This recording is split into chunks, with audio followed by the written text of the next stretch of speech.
As people are getting settled, I think on this side of the room to my left, somebody's green crab or blue crab lapel pin became invasive and was running around. So if you lost it and want it, we've got it here. And we can get settled in here. We'll just start in a couple of seconds.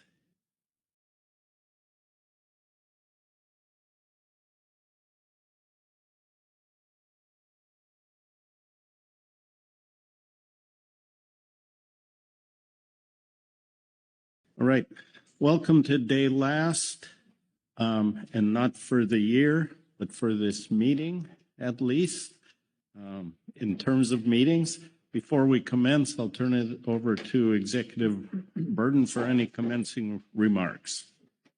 Good morning, Mr. Chairman and council members. Let's see, we are back on schedule after a relatively long couple of days. We will start off the morning picking up F2, which you might recall earlier in the week, we decided to pause and then take up action on F2 here this morning. So that's a slight change in the agenda from the one that we published a couple of weeks ago. And then after that, we'll take the balance of the agenda as scheduled and as noted in your briefing materials from a couple of weeks ago. That should get us through mostly a full day, so hopefully no one has an early flight.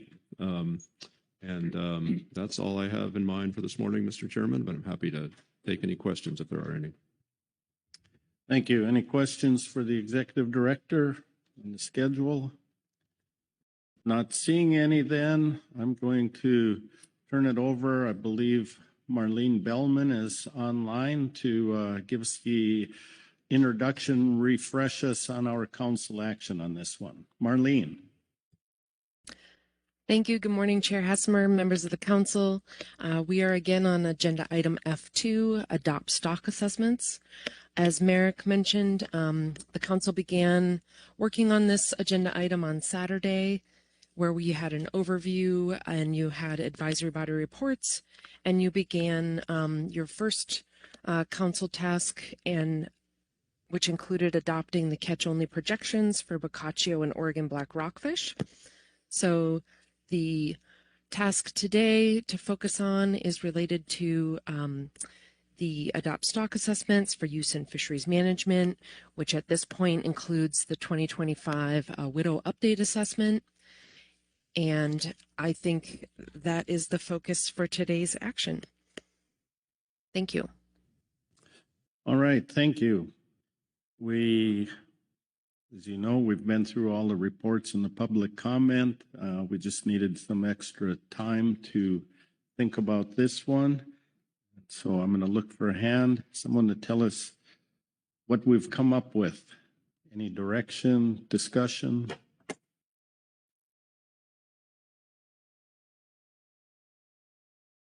Corey Niles. Yeah, thank you, Mr. Chair. I do have a motion, which I just sent a few seconds ago to staff back there that several of us worked on and hopefully captures the approach that several of us have like to discuss this morning. Yeah, I don't know if, nope, see if I hit.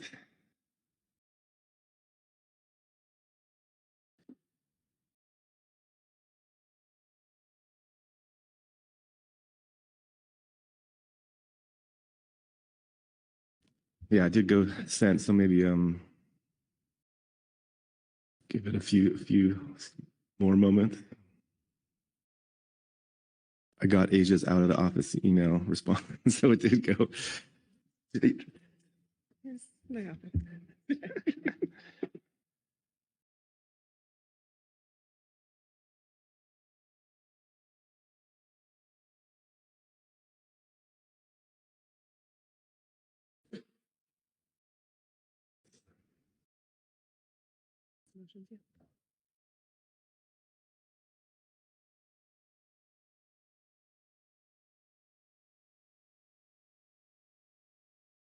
Asia, can you try forwarding it to motions and maybe coming from two different sources?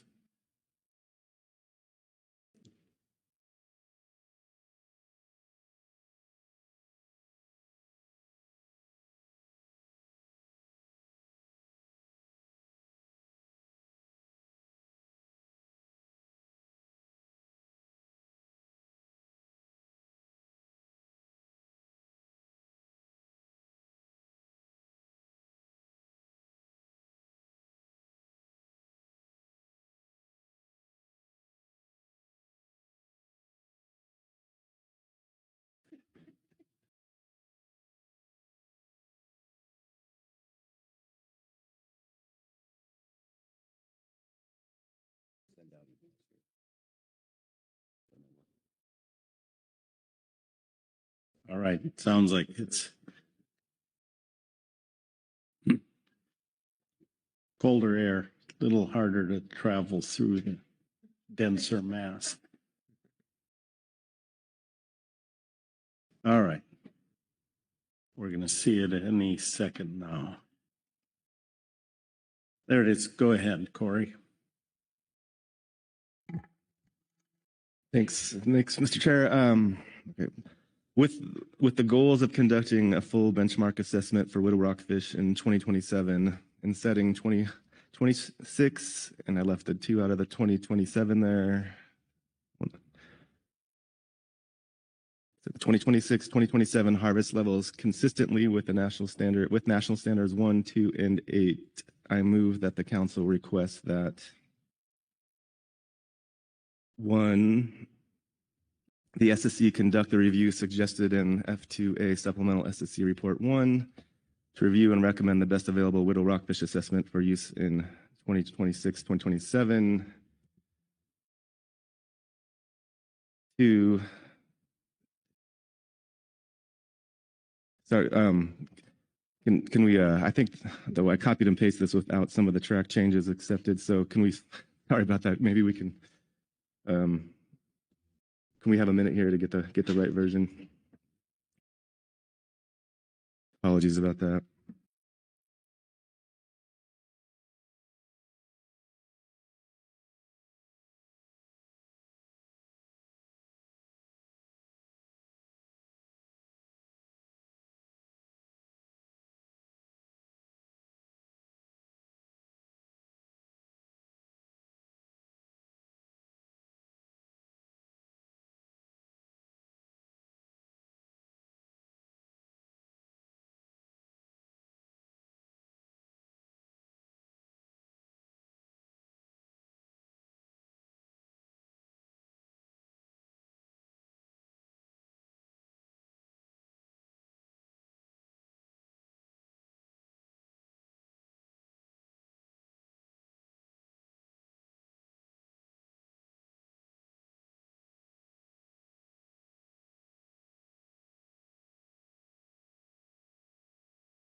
Okay, we'll watch for that to pop up on the screen.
All right, Corey, whenever you're ready, go ahead. Doing this 18 years and I can never get the binomium straight, the numbers, but okay, with the goals of conducting a full benchmark assessment for widow rockfish in 2027 and setting 2027-28 harvest levels consistently with national standards 1, 2, and 8, I move that the council request that 1, the SSC conduct the review suggested in F2A Supplemental SSC Report 1 to review and recommend the best scientific information available for widow rockfish for use in 27-28. The stat use that best scientific information available to project a ramp down that departs from the proxy harvest control rule while keeping the stock above B40% in 2029, e.g. ACLs of 8,842 metric tons in 2027 and 7,958 metric tons in 2028, representing a 10% decrease in the assumed catch from Table 4 of F2 Attachment 3 each year. 3, the stat include a Bayesian projection to evaluate the probability that the stock would remain above B40% in 2029 if such a method is feasible to achieve within existing workload capacity and model structure. 4, the SSC review the ramp down forecast for the March meeting. 5, staff and NIMS explore and discuss with the SSC the discretion they have under the Magnuson-Stevens Act to recommend alternative acceptable biological catches to the council. Could you delete the under the Magnuson-Stevens Act?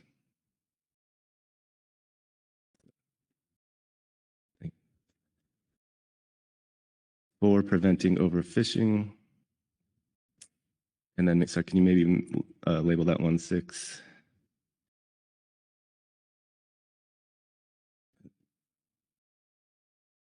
Delete the request that.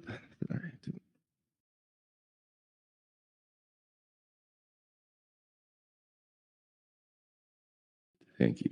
At 6, the stat and SSC work on a Q&A document to answer the questions the GAP outlined in agenda item F2A Supplemental GAP Report 1, November 2025. Thank you. I followed along. All that language that scrolled before us appeared accurate and complete. Is that correct? Thank you. Is there a second to your motion?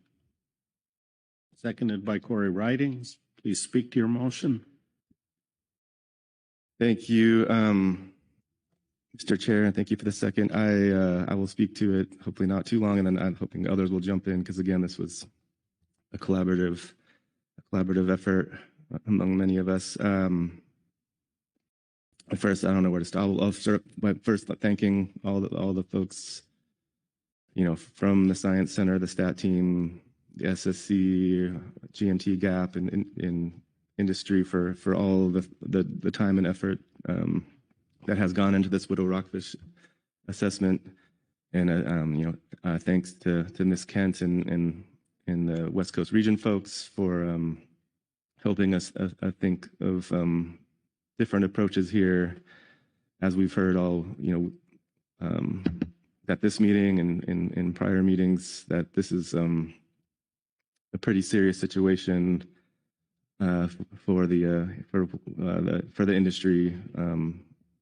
Widow rockfish is and the midwater rockfish has been one of the brighter spots of the IFQ program, and we're looking at a pretty not pretty but a consequential drop under the default harvest rules based on the assessments we've seen so far. Additionally, the government shutdown pretty much interrupted the supplemental review that we requested, and while that review was pretty remarkable, it didn't have the full participation of the STAT and the federal SSC members, and really appreciate the SSC's suggestion to conduct another supplemental review in January. I'll say that the Magnuson-Stevens Act gives the SSC a really specific role, and one that this council has long respected. And I think there's two parts to that. You know, they review the assessment and then tell us which of the models represents the best scientific information available, and that's their role. And it is, you know, there's a lot, you know, there are a lot of questions being asked, but it really is the scientific process and our SSC that decides which model to present to the council for use and management. The second thing the SSC does is then use that information to recommend the harvest levels to the council, and we have a very specific way of doing that. But as I think we may hear from the region, maybe not at this meeting, but maybe at the January review, there might be more discretion, or we think there's more discretion for the SSC to borrow from the harvest control rule than we've seen in the past. So that's really what number 2 is about. If you look at and this was something similar, the SSC in their discussion in this meeting did recognize there could be interest in an approach like this, and it could be modeled with whatever assessment they pick as the best model.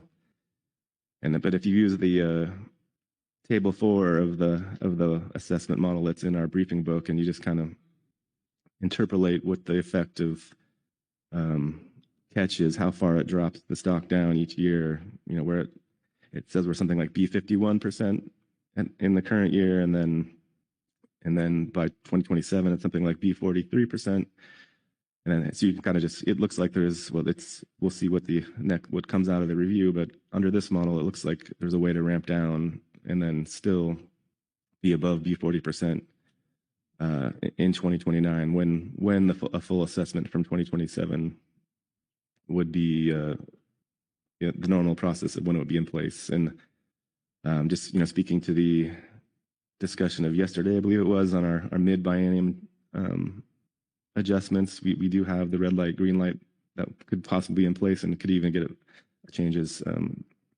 in place more quickly than 2029. And really the rationale is, yes, this was an update assessment. It went beyond, as we heard from the SSC, beyond a update assessment in this supplemental review, yet it didn't have the full benefit of a star panel and CIE reviewer and all the gold standard of what we do normally. And again, this is you know, risk-based thinking. This is you know, a really serious consequence potentially, and so we should really overturn every stone before maybe acting in full. And again, this is, you know, the purpose of our harvest policies is to really keep stocks around B40%, above B40% around it. And I'll get that to maybe more thoughts in a minute here. Number 3, that's it's a bit of a Hail Mary that some of us have asked for a long time. And it's if you look at like international forums, Mr. Wolf could probably tell us more, but there's the whiting process, halibut process, and they use these decision tables, which you use Bayesian models to more directly quantify the probability of certain things happening under catch scenarios. And so if it were possible, and I'm guessing it might not be fully possible, but you know, using that type of decision table, they could directly quantify the probability of what a ramp down, you know, various ramp downs would be, keeping the stock above B40 by 2029. Again, it really just, if possible, is the thought there. And then number 4, it's just obviously the SSC would have to review that ramp down. And then 5 is what I mentioned earlier about needing to have that discussion between the NIMS policy folks and council staff and the SSC, exploring really what is their discretion under the Magnuson-Stevens Act.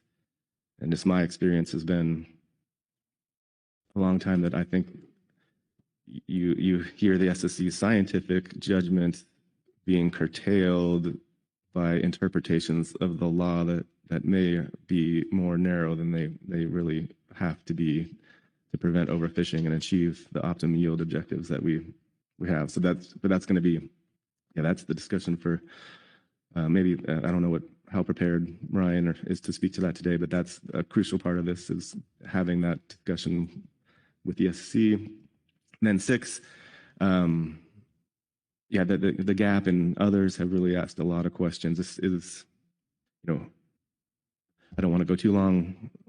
The history of all of us of like, how could that be true about an assessment? But I've been doing it since petrale was, declared overfished in like 2009, and it was just a mind boggler on how that could possibly be true. And so then, I know that the SSC and the stats are really good at, when you have the time to explain it in even plainer and plainer language as you give them more time to do it, and that's to explain what the limitations of our data and the science are. And if they have the time, then I think they could answer some of these questions even more clearly and thoroughly than they have in the past.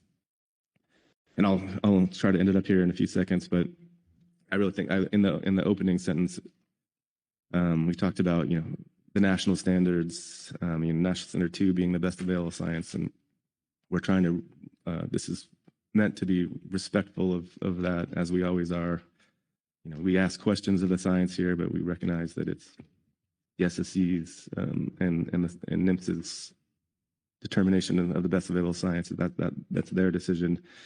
But we also have it's the National Standard 1, National Standard 8 relationship that I'll try to end on, and that's, if I always wondered, like, we follow our default harvest control rules, as rules, without sometimes, I think, thinking about the purpose of those harvest control rules and what they're meant to achieve. And like I'm not going to read it, but the National Standard 8, which tells us to promote sustained, participation in our fisheries and minimize adverse impacts on fishing communities to the extent practicable, within the context of conservation. And the advice those guidelines give, which I think is really smart and good, is that you have 2 options, and they achieve similar, is the word they use, similar conservation goals or objectives, then pick the one that promotes sustained fishing better and has fewer impacts on communities. And it's just almost common sense. Though if there's a ramp down strategy that keeps our stock above B40 and minimizes in a better fashion the economic consequences, and why not choose that one over one that's dropping the stock dropping the ACL in almost half, if not half, and that would keep it at the B43, and then the projections go up to like back up towards B50 over the next 10 years. And so, what's the difference between B40 and B43%? It's not this is the SSC's advice we're looking for. But is that really a big difference in our conservation objectives? I don't see it based on what we've heard for many years from the SSC. I really is hoping to open that dialogue, policy science dialogue on what is preventing overfishing and jeopardizing the capacity of the stock to produce MSY on a continuing basis long term. And sorry for going so long here. I know a lot of people have thought deeply about this and can speak to their reasons too. And thank you. Thank you, Corey. Any questions for clarification on the motion? Any discussion on the motion? Marcy Remco. Sorry. Thank you, Mr. Chair. I did have a question back on item 5, the exploration with the SSC and NIMS, presumably GC and branch staff. I was wondering, is that part of, what are we looking for with an exploration? Is this a report back? Is this just a cursory exploration? I very much support the concept, but what is the vision with this item? Is it to do a deep dive and give us perhaps a framework for the future, or maybe you can elaborate a little bit? Thanks, Neil. I'll take a shot and then I don't know if Ryan wants to weigh in, but it's the goal here and I hope it opens a long-term discussion, but really it's to get the advice back from the SSE. It's for the NIMS policy and folks, you know, to give the SSE their vision of what they can do in terms of recommending harvest levels to us. So that's the goal. So I don't know how to explain it but in the past, I think I didn't mention is I think we are going to be asking for a different approach than recommended by the National Standard 1 guidelines. And they're called guidelines. They're not, in the statute. They're advisory. They're not mandatory. They're not regulations. So we're asking for a different way of thinking of the guidelines. So the goal is really to focus on that ramp down, and is that something within the discretion of the SSC to recommend to us? That's the narrow purpose for now.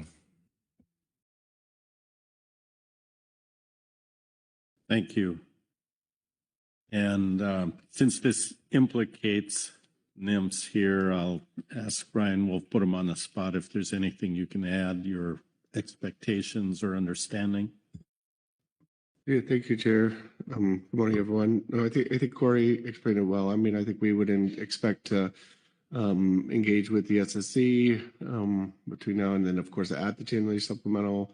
We would kind of help provide the policy and legal boundaries that would kind of underpin the output of this exploration and help them, help them ensure they understand that what the SSC and the council are doing are within the bounds of the FMP and the MSA. So I think that's the intent. Yeah, thanks. Thank you. Rebecca Lent. Oh. Thank you, Chair, and thank you for the motion. I'm sorry, it's the first time I've seen it, and I just probably have some higher level questions. I won't call them dumb questions. I'm wondering how this relates to the efforts under the flex spec, and why we wouldn't be doing what's outlined here under number 5 for every stock that we're assessing. I understand this is a particularly difficult choke species and the stock's going down, and that's rough, but just wondering about the relationship with that rulemaking that's underway and this number 5. Thank you.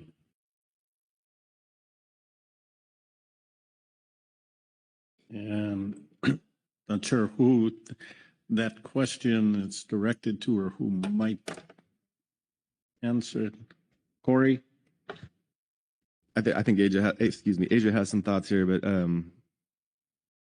if you recall, it's very much related to what we talked about yesterday, and I was emphasizing the need to have the bigger picture discussions about risk. And so, yeah, this is an application of that. Why don't we do that for every stock? Maybe we will if this opens it up. But this is just in terms of risk-based thinking, and this is one of our most serious situations at this point. So doing it here now is the reason why. But what we saw yesterday is this wouldn't work under that phase-in approach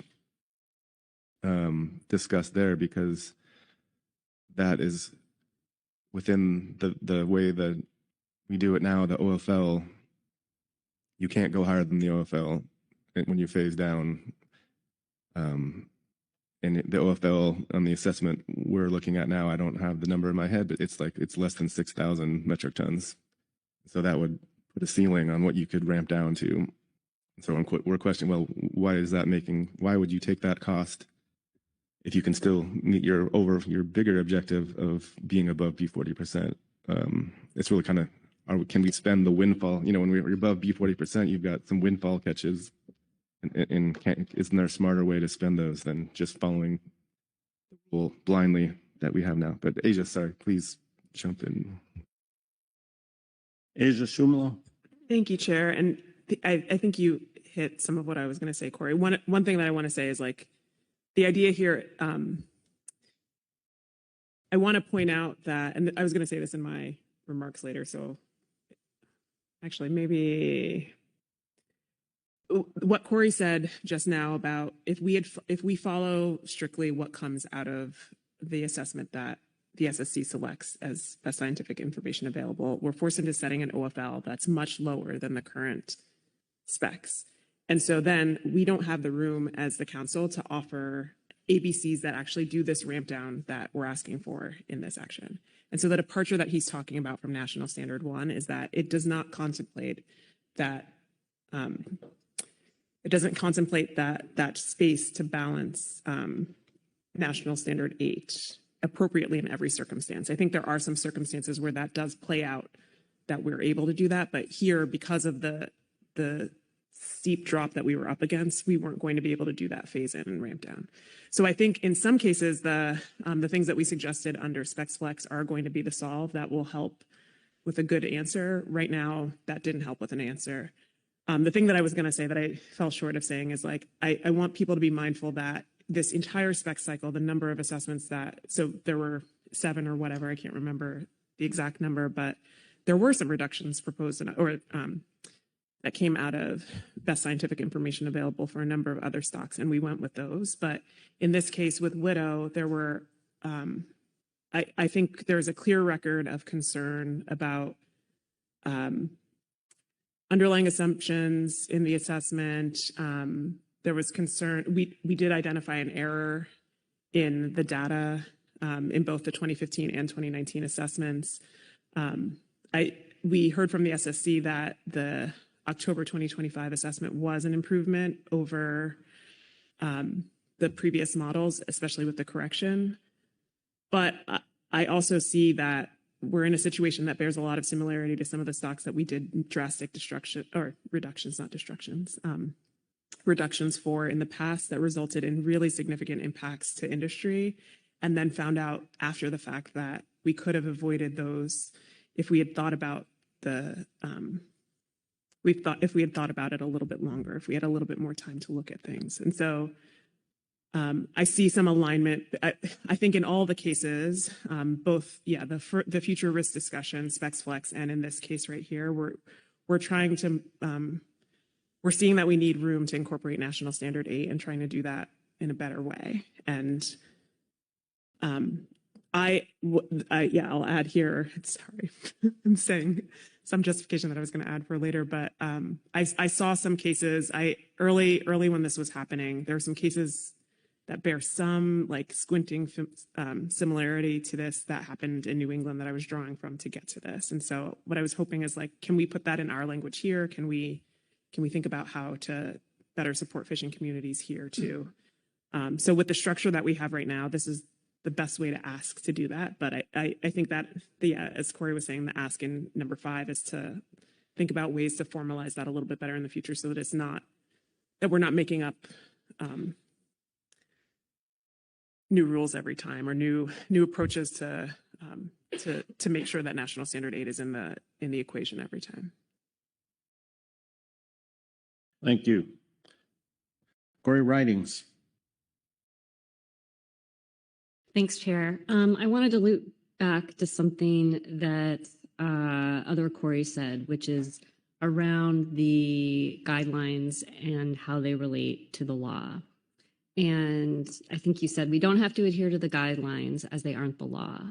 But typically, just looking up a level, this council is advisory to NIMS, and generally we take guidelines that are in regulation as something that we're following. So, Corey, I appreciate that view. And I just want to start off by saying I really appreciate the open thinking and creativity here. But that, to me, is a pretty strong statement that we're not going to adhere to the guidelines. So I was going to actually ask Mr. Wolf or Ms. Mackin, if she's online, to sort of, if they're in a position to sort of elaborate that relationship. As council, do we follow the law? How do we relate to the guidelines? If you have any initial thinking on that. Thank you. And Ryan, if I can give you a minute to think about that. Corey Niles, did you want to respond first? Yeah, well, I think my quick answer would be that your question you just asked there is exactly like what we're meant to ask them to do as part of number 5, between now and January, and then maybe in January and March. But yeah, that's the discussion that we're asking to be had. It's like, where is I have my theory that I won't go into right now, but that's what we're asking them to do as part of the, to help the SSC review and the SSC's recommendation. So yeah, asking for that to happen here in pretty short order. Ryan Wolf. Yeah, thanks. I mean, just in general, right? We're supposed to follow guidelines and the fishery management plans that we set up in the MSA, but those are there's room to explore there, right? There's some policy discretion. There's flexibility to some extent. Guidelines, are generally kind of broad brush, right? And then we take those and we, as we implement and create our fishery management plans and to demonstrate that's how we're translating the law and the guidelines into our fishery, right? So there is some room for exploration in there, but it is still all relevant, of course, to the decisions you're making. Yeah. Executive Director Byrne. Yeah, thank you, Mr. Chairman. And Corey, I really appreciate the creative thinking here. And just as I'm thinking about if this motion passes, how we move forward and making sure that that it would be successful.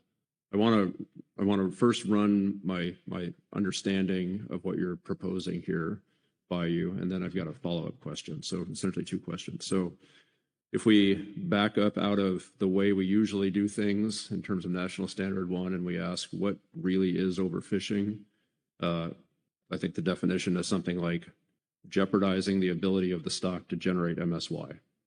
And so what I think this motion is doing is saying we're above BMSY, so let's land the biomass at B40, which is our proxy for MSY, and if we do that, we're not jeopardizing the ability of the stock to generate MSY.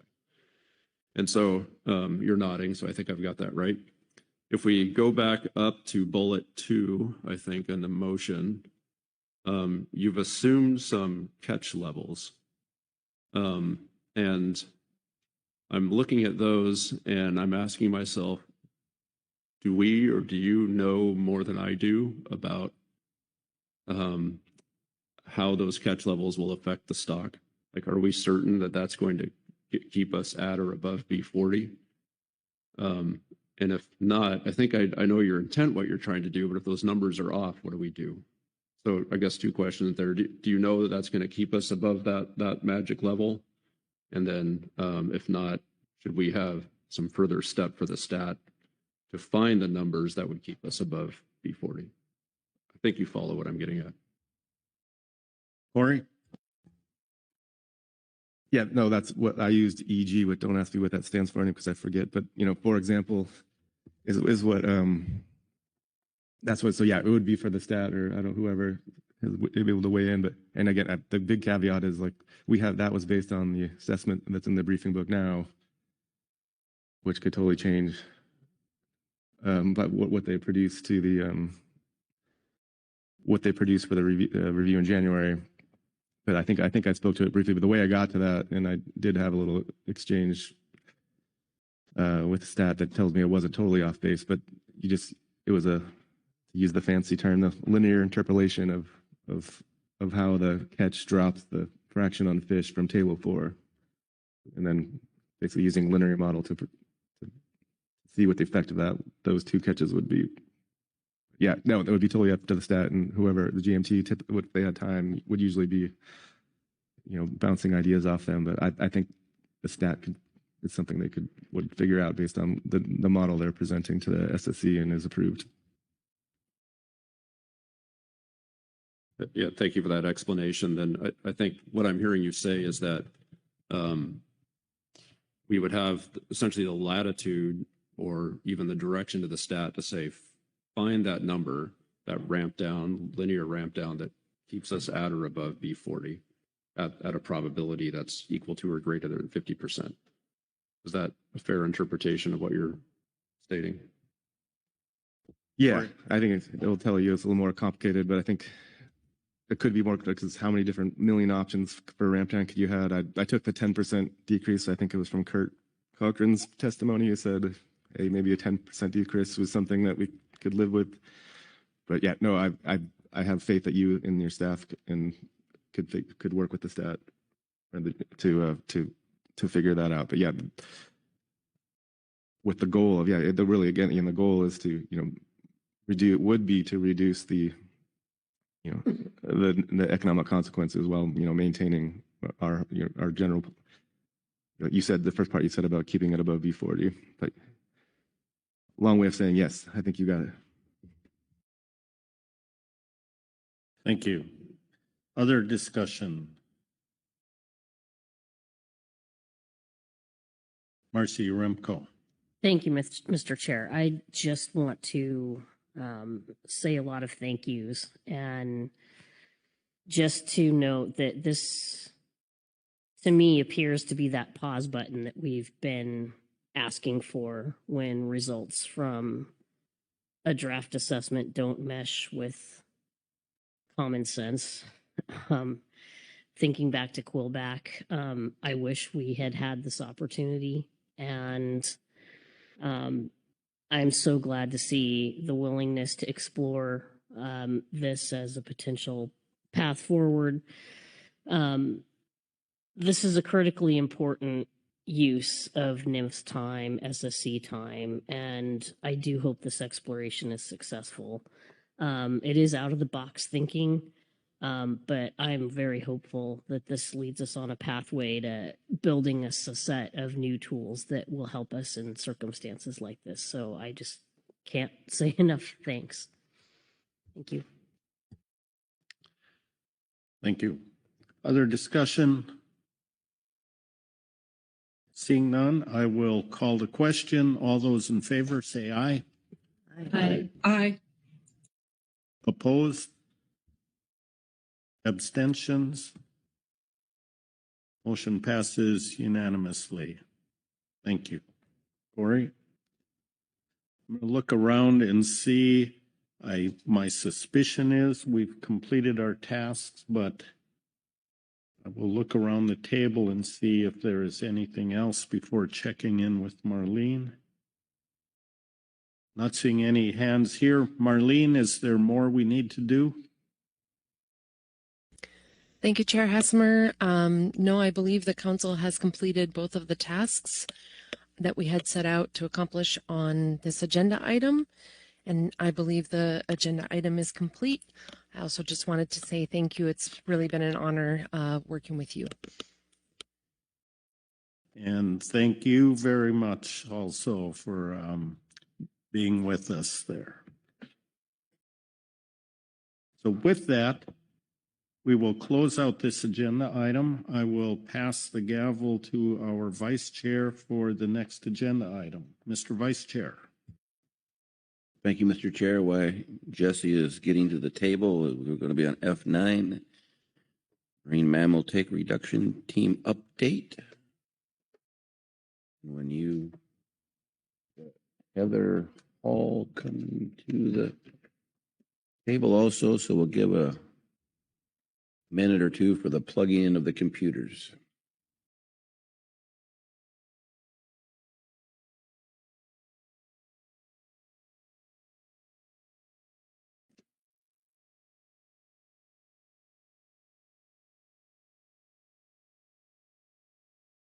Miss Jessie, whenever you're ready, take it away. Thank you, Mr. Vice Chair. Good morning, council members. This is agenda item F9, the Marine Mammal Take Reduction Team Update. On July 26, 2023, the U.S. District Court adopted a stipulated settlement agreement between NOAA Fisheries and the Center for Biological Diversity to resolve claims in the matter of Center for Biological Diversity versus Raimondo. Under this agreement, NOAA Fisheries expresses an intent to issue a scoping notice by November 1, 2023, seeking information relative to establishing a take reduction team, or TRT, under the Marine Mammal Protection Act that would, at a minimum, consider the Category 2 federal sablefish pot fishery and may also be expanded to consider other fisheries in the Pacific Ocean that interact with relevant humpback whale stocks. As part of this agreement, NOAA Fisheries committed to issuing a notice to establish a team by October 31st, 2025, and to convene a first team meeting by November 30th, 2025. In April, you were notified that the National Marine Fisheries Service has updated the preliminary scope of the team from addressing 3 strategic stocks, the 2 humpback whale stocks and blue whales, and 5 commercial fisheries, including federal sablefish pot, California, Oregon, and Washington Dungeness crab pot, and California spot prawn pot, to only the 2 strategic marine mammal stocks and the federal sablefish pot fishery. At the time of the development of briefing book materials, the TRT was scheduled to meet from November 3rd through November 6th, 2025 in Vancouver, Washington. That meeting did not occur due to the government shutdown. Dr. Rebecca Lent, the council designee, is your council designee and is here to provide any kind of verbal update and is a representative for the council to the TRT. So the council here should discuss any updates, materials, and any other comments from stakeholders and provide guidance as appropriate to the council designee and staff. In terms of briefing materials, since the supplemental deadline and the change in the meeting, the National Marine Fisheries Service has issued a Federal Register notice, which is supplemental attachment 1, which describes the makeup of the take reduction team, as well as the upcoming meeting, which is tomorrow from 2 to 5. And the agenda for that meeting tomorrow, which is the initial meeting, is supplemental attachment 2 is the agenda and where members of the public can register. You do have a gap report in your supplemental materials. And with that, I'd be happy to take any questions as an overview. And then I would suggest turning to Ryan for an update from the National Marine Fisheries Service.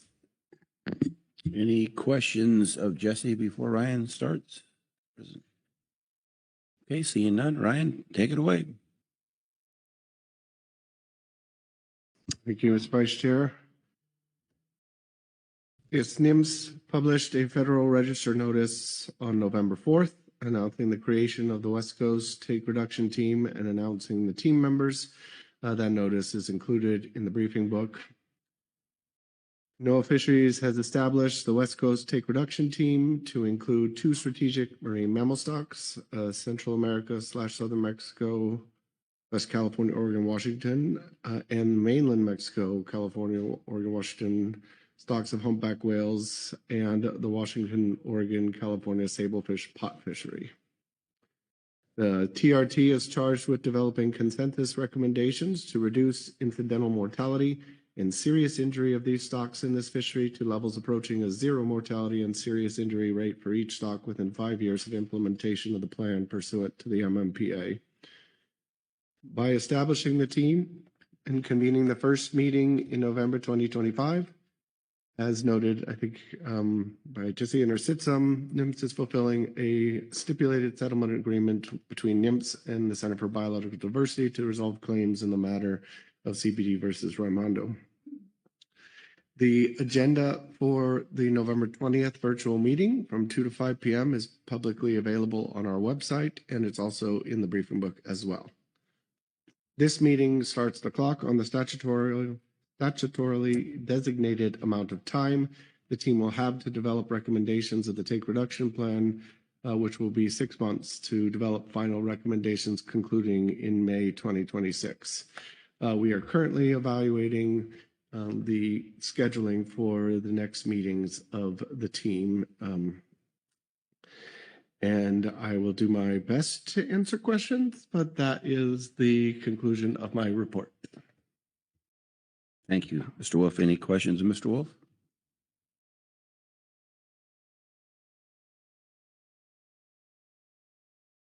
That's a complete report. No questions needed. Thank you. And now we will go to the GAP report. Poggy and Susan Chambers. Oh, I'm sorry. I didn't see your hand. Go ahead. Stand by. Thank you, Mr. Vice Chair. Yeah, I just want to say a few words. First of all, thank you for the honor of representing you at the Take Reduction Team, and want to make sure you contact me. My email's on the roster. If there's anything in particular that you are looking for, and I am so happy there are a number of colleagues around the table in the GAP and others who will be there. Again, council members, I'm representing you. I want to note that maybe Ryan said this, but for our task is to get the mortality and serious injury rate down. We've already gotten that below PBR, so it's slightly potential biological removal. So that makes the task slightly easier. The clock is ticking now till May 20th. I understand there'll be potentially some virtual meetings in December, maybe early next year, and then an in-person meeting. It's going to be a bit of a squeeze. And as Ryan mentioned, this has to be a consensus, which is quite interesting. If there's no consensus, then, and there's no take reduction plan, then NEMS writes the plan. So it's a real push to find solutions working together from different sectors. So thank you again for the honor. My backup is Brad Pettigler. So if something goes haywire with the dates, there's a lot happening during that time. We have the salmon hearings and so forth, but I will be there to the extent possible and look forward to hearing from you. Thank you, Mr. Vice Chair. Thank you, and my apologies for not seeing your hand. Okay, any questions? Okay. Move to the GAP report, Poggy and Susan Chambers. Thank you, Mr. Chair. Oh, sorry. I didn't see you on there. Go ahead. I'm here. Thank you. This is Poggy Lapham. I'll be reading the GAPS report on agenda item F9. The Groundfish Advisory Subpanel received a concise update on the West Coast Take Reduction Team from the National Marine Fisheries Service. This TRT is unique in that the initial requirement of the TRT to bring the incidental mortality and serious injury down to the potential biological removal of the affected stock has already been achieved. The first TRT meeting was proposed for 4 days in person beginning November 6th. Due to the government shutdown, this meeting has been moved to a virtual 3-hour meeting on November 20th. The GAP is concerned about this meeting starting the 6-month clock on the development of the take reduction plan and how the condensed timing of the process will make it difficult for the industry representatives on the TRT to participate.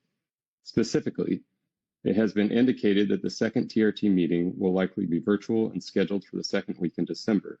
Many of the representatives also participate in the Dungeness crab fishery, which will likely start for a portion of the coast on November 28th.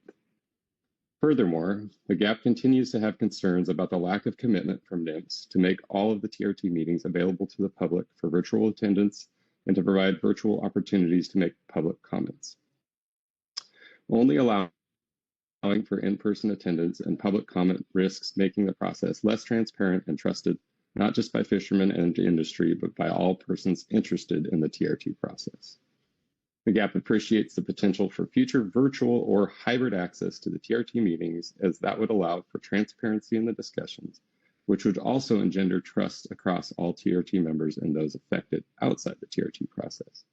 Additionally, it would facilitate better participation by fishery participants who may not always be able to travel due to maintaining their fishing businesses during the open seasons. And then it follows with a reference to the GAP's April 2024 report, and I quote, "Technological advances for facilitating virtual and hybrid meetings have evolved in the past few years and should be fully explored before committing solely to in-person meetings. Alternatively, exploring or negotiating a more appropriate 6-month window would be helpful. The GAP suggests recording the TRT meetings. This would enhance record keeping, allow alternates to get up to speed on discussions prior to attending a meeting, and to also allow more transparency in the TRT process for members of the public." And that concludes the GAP's report. Okay, any questions of Poggy or Susan? Seeing none, thank you very much. Thank you, Mr. Chair. Okay, this takes us to any council discussion on this matter? Any? Okay. Seeing no. Oh, Lynn Mattis. Thank you, Vice Chair. This probably is something more appropriate under workload planning, but I thought it would be good to key it up here. Looking at the March and April council meeting agendas and the year at a glance, at least what I read and comprehended this morning, I do not see an update on the TRT anywhere scheduled. I know March and April get really tight with salmon and everything else, but it seems like this body may want to be kept updated on what's going on in that process as we approach the 6-month time period. I can speak to that again under workload planning, but hopefully it was just an oversight on keeping us informed, and appreciate Dr. Lent being willing to represent us, as well as Mr. Latham and others in this process. Thank you. Thank you. Any further discussion? All right. Jesse, have we completed what we have started out to do? Yes, Mr. Vice Chair, you have completed your action today. And yes, we will be tracking the upcoming take reduction team meetings, and we'll be sure to schedule that as appropriate for an update. Ms. Mattis. Thank you. By the looks of the cheat sheet, Mr. Chair, it's you have the gavel. All right, thank you, Mr. Vice Chair. As Kelly Ames is getting settled in the chair there, just remind you, at some point this morning, we'll have an extended break so you can check out. I believe the hotel's checkout time is 11, so we'll give you at least 20 minutes somewhere in there. And also go build a fire somewhere and warm up. With that, Kelly, why don't you give us the introduction on D4? Morning, Chair Hass, member, council members. This is agenda item D4, council operations and priorities. Under this agenda item, you will receive an update on the progress to date implementing the council recommendations to improve council operations.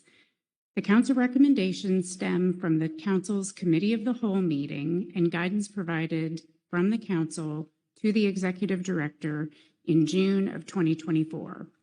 The council recommendations are intended to address the council's ongoing budget constraints, staff and advisor workloads, and the need to address these challenges while maintaining and enhancing the council's decision-making process.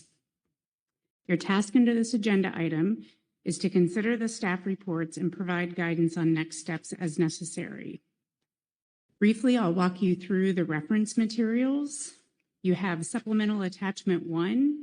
This document summarizes the council recommendations, timeline, and status, and next steps. This is the same document that we provided to you the last time we came back for council efficiencies. There's some pretty short explanations of what we've done and what we're planning to do. Gray shaded items reflect those things that are still in progress. Under supplemental attachment 2, this is the council's guidance to date and some requests for additional feedback. This document outlines the council guidance in supplemental attachment 1, row 5, demonstrating the proposed annual meeting schedule for each FMP. So this is at each council meeting, the proposed schedule for when FMPs would be discussed. The council's goal was to reduce how often each FMP appeared on the council's agenda and to clarify when advisory bodies would be expected to meet in person or remotely. So these comments about advisory body schedules are only specific to the council meeting schedule. It does not include any extracurricular meetings. It also doesn't address ad hoc committees. We had some discussion about ad hoc committees and thinking about some criteria and structure for when ad hoc committees would meet. Executive Director Burden and I didn't get to that for this council discussion, but we are planning to provide something the next time we come back to discuss council efficiencies. So back to that supplemental attachment 2, you'll see a table and the check marks show when an FMP would be discussed, and gray shading indicates the months without a discussion. There's a notes row that summarizes the council guidance and includes some staff proposals for your consideration. Staff officers worked with their advisory bodies to identify what changes to the council and staff proposals would be needed to effectively carry out these recommendations while maintaining the council's robust decision-making process. And I want to really highlight, I think that the advisory bodies did just a fantastic job here thinking about these proposed considerations and making some recommendations to you about what sort of changes to the COP might be needed to achieve good decision making. Additionally, you'll see supplemental attachment 3. If you recall, I believe it was at the September council meeting, you gave some guidance under the flexible and adaptive management agenda item where you said, you know, we didn't pick up everything in Gilly's analysis for this flexible and adaptive management topic, but there were a lot of good ideas in there. And the guidance you gave to us was, to the extent there is anything that is germane to our council efficiencies, please go ahead and move forward with those things and consider them throughout this process. So attachment 3 pulled out the items from that analysis that Gilly provided and kind of highlighted for you the items that we intend to continue scoping as we continue these discussions on council operations. So to summarize, the task for you today is to consider the staff report and the advisory body reports and provide some guidance on next steps. This is an iterative process where we're going to keep chipping away at these things and continue to improve the efficiency of our council process. We have quite a few advisory bodies for your advisory body reports for your consideration, and I don't see any public comments or public comment signups. But with that, I'd be happy to take any questions about the materials in your briefing book. And if there are none, I would recommend you go to the HMS-MT report, the CPS-MT report, Alan Sarich, who is remote. Thank you, Kelly. Let me see if there's any questions first. No questions on the overview. Then good morning, Alan Sarich. I see you're up for our first 2 reports. So first we'll do the Coastal Pelagic Species Management Team. All right, thank you. So the Coastal Pelagic Species Management Team considered the attachment 2 on the guidance for scheduling fishery management ecosystem plan actions. The proposed schedule intended for implementation in 2026 and beyond in Table 1 of Attachment 2 to drop the June meeting does not really meet the needs of CPS management. For Pacific mackerel, a benchmark stock assessment is scheduled for June, once every 4 years on odd years. The proposed change would move these assessments to April. We question the feasibility of conducting 2 benchmark stock assessments for the April meeting in years when Pacific sardine benchmark assessment is also scheduled. A consultation on workload capacity from the Science Center, WCR, and the SSC may be necessary. One near-term option would be having the flexibility to schedule a June meeting for mackerel during years when those 2 benchmark assessments are scheduled in April. A longer-term solution will be to develop a framework for managing Pacific mackerel, similar to the central subpopulation of northern anchovy, thereby reducing the workload needed for mackerel. So for the CSNA, if the June meeting does not include CPS moving forward, the team recommends that the council have flexibility in scheduling a June meeting every 2 years if an action is triggered in the framework that is contained in the COP9. That concludes our statement. Thank you. Questions for Mr. Sarich on the management team report?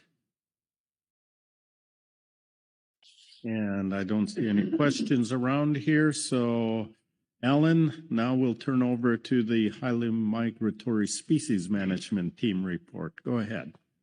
All right, thank you. So the HMS-MT reviewed the reference materials again, and we have some revisions that for attachment 2. 1, remove the proposed change for HMS scheduling during even years in the table 1, and revise table 2 by removing the check mark for HMS in April of odd years.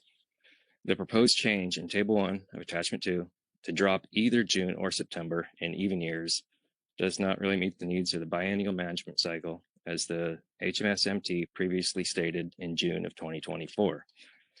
The September meeting in even years is important for satisfying NS1 requirements and for allowing a 3-meeting process if needed to address statutory requirements in MSA in a timely way. That concludes that one. Thank you. Questions on the HMS management team report? And seeing no questions, thank you, Alan. Oh, wait a minute. Kelly Ames. Thank you, Chair Hassemer, and thank you, Alan. I just wanted to note for the record that the HMS MT caught an error. So their first recommendation there relative to April, or sorry, maybe it's their second recommendation, remove the check mark for HMS in April of the odd years. That was an error. So not a change from the past council guidance, just an error on my part. So thanks for catching that. All right, thank you. One item already fixed in there. Next, we will move to the Highly Migratory Species Advisory Subpanel. Mike Conroy. Good morning, Mike. Good morning, Mr. Chair and council members. My name is Mike Conroy, and I will be reading our report under agenda item D4. The HMS-AS received an update from Mr. Kerry Griffin on council operations and priorities. In particular, we reviewed tables 1 and 2 of the revised supplemental attachment. The HMS-AS submits the following recommendation. Schedule HMS agenda items for the March, June, and November meetings in odd years, and on the March, June, September, and November meetings in even years. Adding September allows for adequate development and consideration of biennial specifications. In terms of in-person participation, the AS strongly believes the June meeting should be prioritized. The June meeting typically precedes important international meetings that inform management of domestic HMS fisheries, and we provided examples in a footnote. The AS also believes the November meeting warrants in-person participation given its proximity to the annual meeting of the WCPFC for receipt and discussion of EFPs that are submitted, and the November meeting is typically in Southern California, which is more accessible to some HMS fishery participants. The AS acknowledges and appreciates the ability to merge virtually in advance of any meeting where there are non-HMS items of interest on the council's agenda, and we also appreciate council staff's ability to streamline certain processes, and we continue to support efforts that increase participation by HMS fishery participants and stakeholders. And that concludes our statement. Thank you. Questions for Mr. Conroy on the advisory subpanel report? No question, or yes, there is a question. Marcy Remco. Thank you, Mr. Chair. Near the end of the report, your reference to meeting virtually in advance of any meeting where there are non-HMS items of interest on the council's agenda. I guess I'm just, maybe this is a question more for Kelly, but with regard to Mike, what was the discussion about this?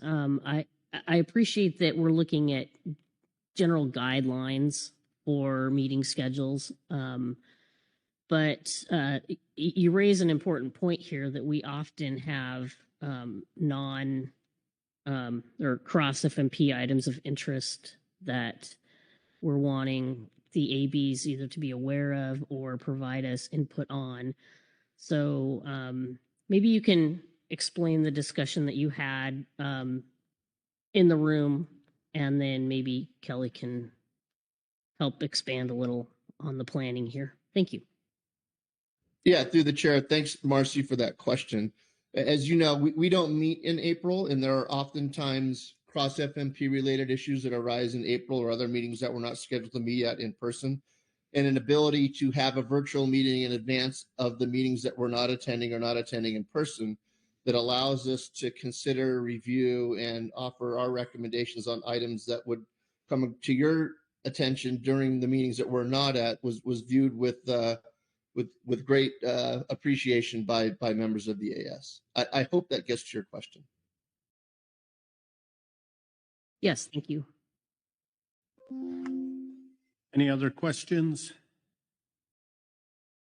Not seeing any. Thank you, Mike.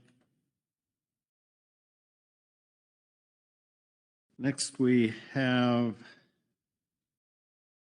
it's a joint report of the Groundfish Management Team and Advisory Subpanel.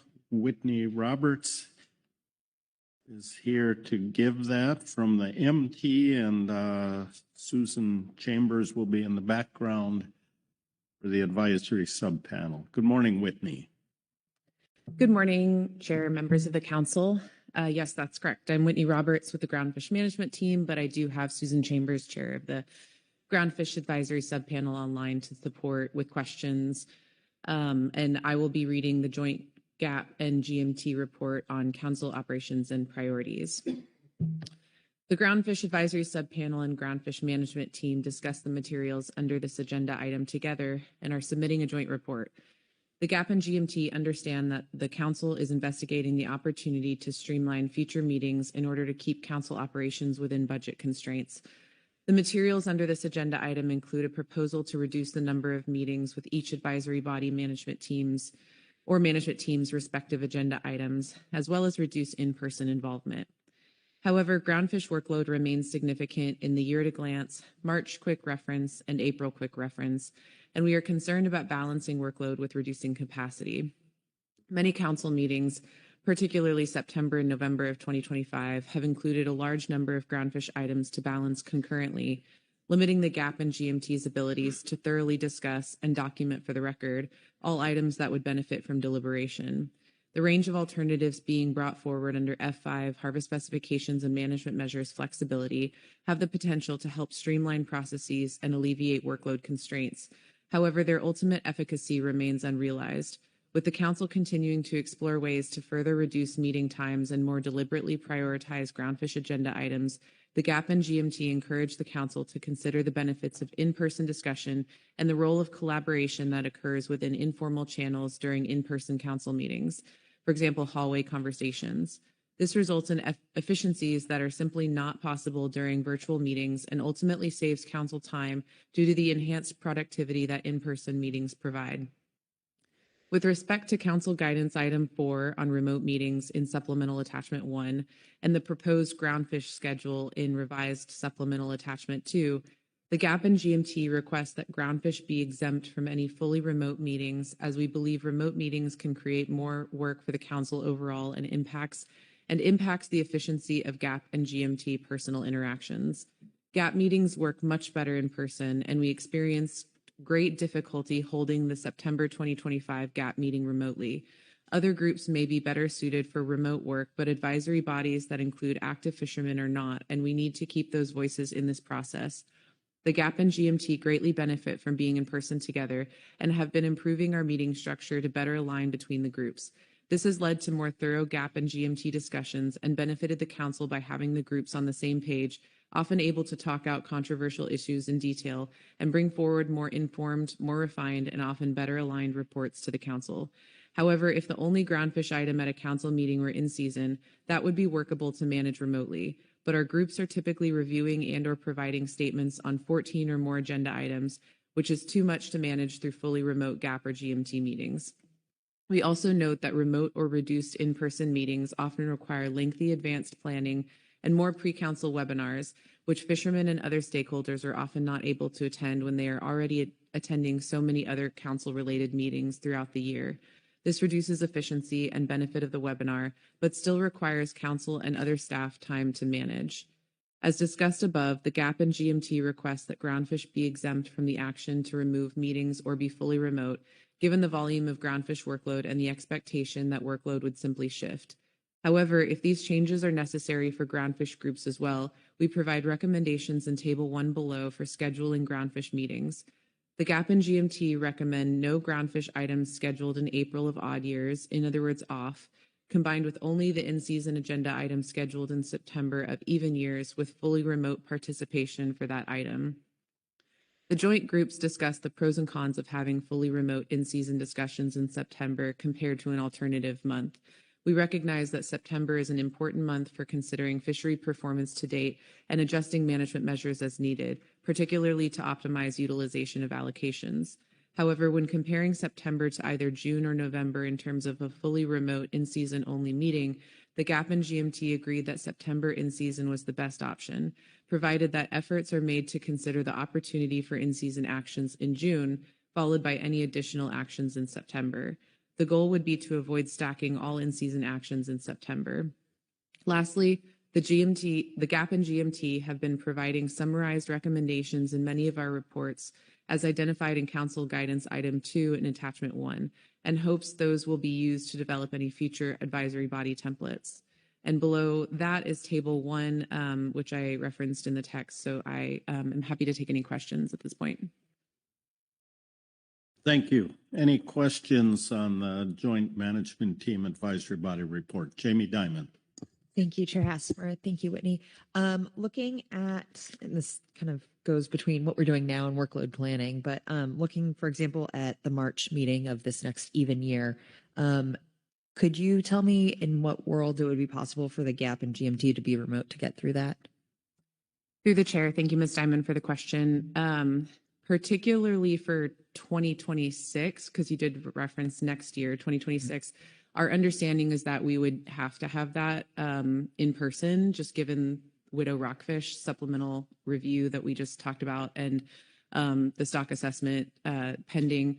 So talking to council staff, our understanding is that 2026 would have to be in person, but looking forward 2028 and beyond, we did discuss that as a potential, whether March or April. If we stick with the way specifications is currently run, we would prefer, if we had to pick the two, March to be fully remote, given that it is just an update on how analysis has been doing. And in theory, the scope should be limited, whereas April is selecting PPA of management measures, which involves a lot more engagement and collaboration with the GAP. But at the end of the day, we also did not include either of those in our recommendation because we really, really would like to avoid any months that involve harvest specifications and protecting those as the top priority for in-person collaboration with the GAP. And you can even see in the table, we shade the cells in gray that are aligned with the harvest specifications work we do. Thank you. And if Susan has anything to add, give her a chance. Thank you, Ms. Diamond. And no, I think Whitney summed it up well. We had a good joint discussion with the GMT. The GAP and GMT talked us through. So I'm really pleased that we had a joint GAP GMT statement because Whitney covered everything. I think that the GAP was also concerned about. So I think we're good. Thank you. Thank you. Thank you. Lynn Mattis. Thank you, Chair. Appreciate the efforts and coordination between the GMT and GAP on coming together with a combined report.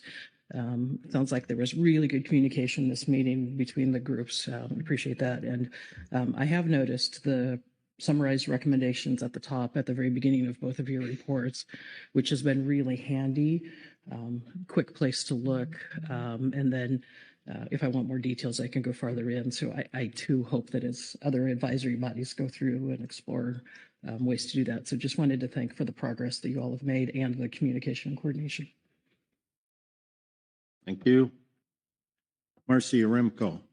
Thank you, Mr. Chair. Just a question on the request that Groundfish be exempt from any fully remote meetings. Can you maybe elaborate what that means? Through the chair, thank you, Mr. Remco, for the question.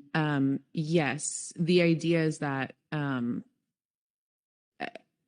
only an expert in the Groundfish workload. I can't speak to the workload directly of other advisory bodies, but I think we understand that Groundfish always has a lot of work to get through. And there are a lot of meetings where we are juggling 14 different agenda items at the same time. And we had a great discussion with the GAP and GMT about the expectation that if we are looking at a calendar year and even one of those meetings has to be removed or fully remote, it's likely just to shift workload to other meetings.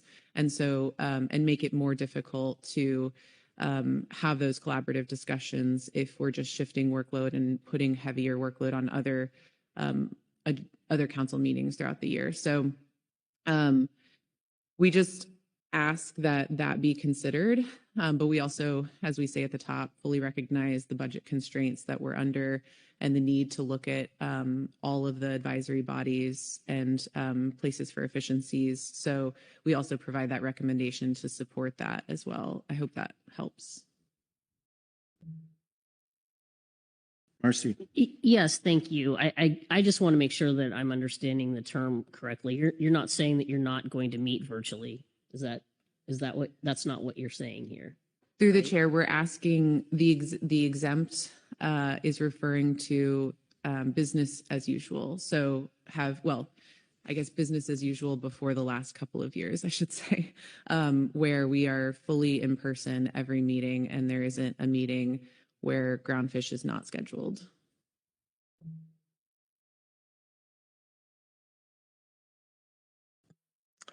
That good? Yes, thank you, Mr. Chair. So in the case of a fully virtual council meeting, you're saying you would be able to meet virtually to support the agenda? Through the chair, that's correct. I understand that if the council is fully remote, it would follow suit that advisory bodies would be fully remote. And I think we were thinking about the word exempt in a hypothetical scenario where every council meeting was in person. But in your scenario, if the council is fully remote, that would just naturally make sense that advisory bodies would be fully remote too. Thank you. Any other questions? Kelly Ames. Thanks, Chair. Just wanted to really thank the GAP and GMT. Your graphic design was much improved from how I had envisioned it in supplemental attachment 2. So I like that, and I will borrow it in future materials and give you all credit. So thank you. All right, one last look. No questions. Thank you, Whitney and Susan. That we have a Habitat Committee report. Dr. Scott Happel. Dr. Happel, are you online?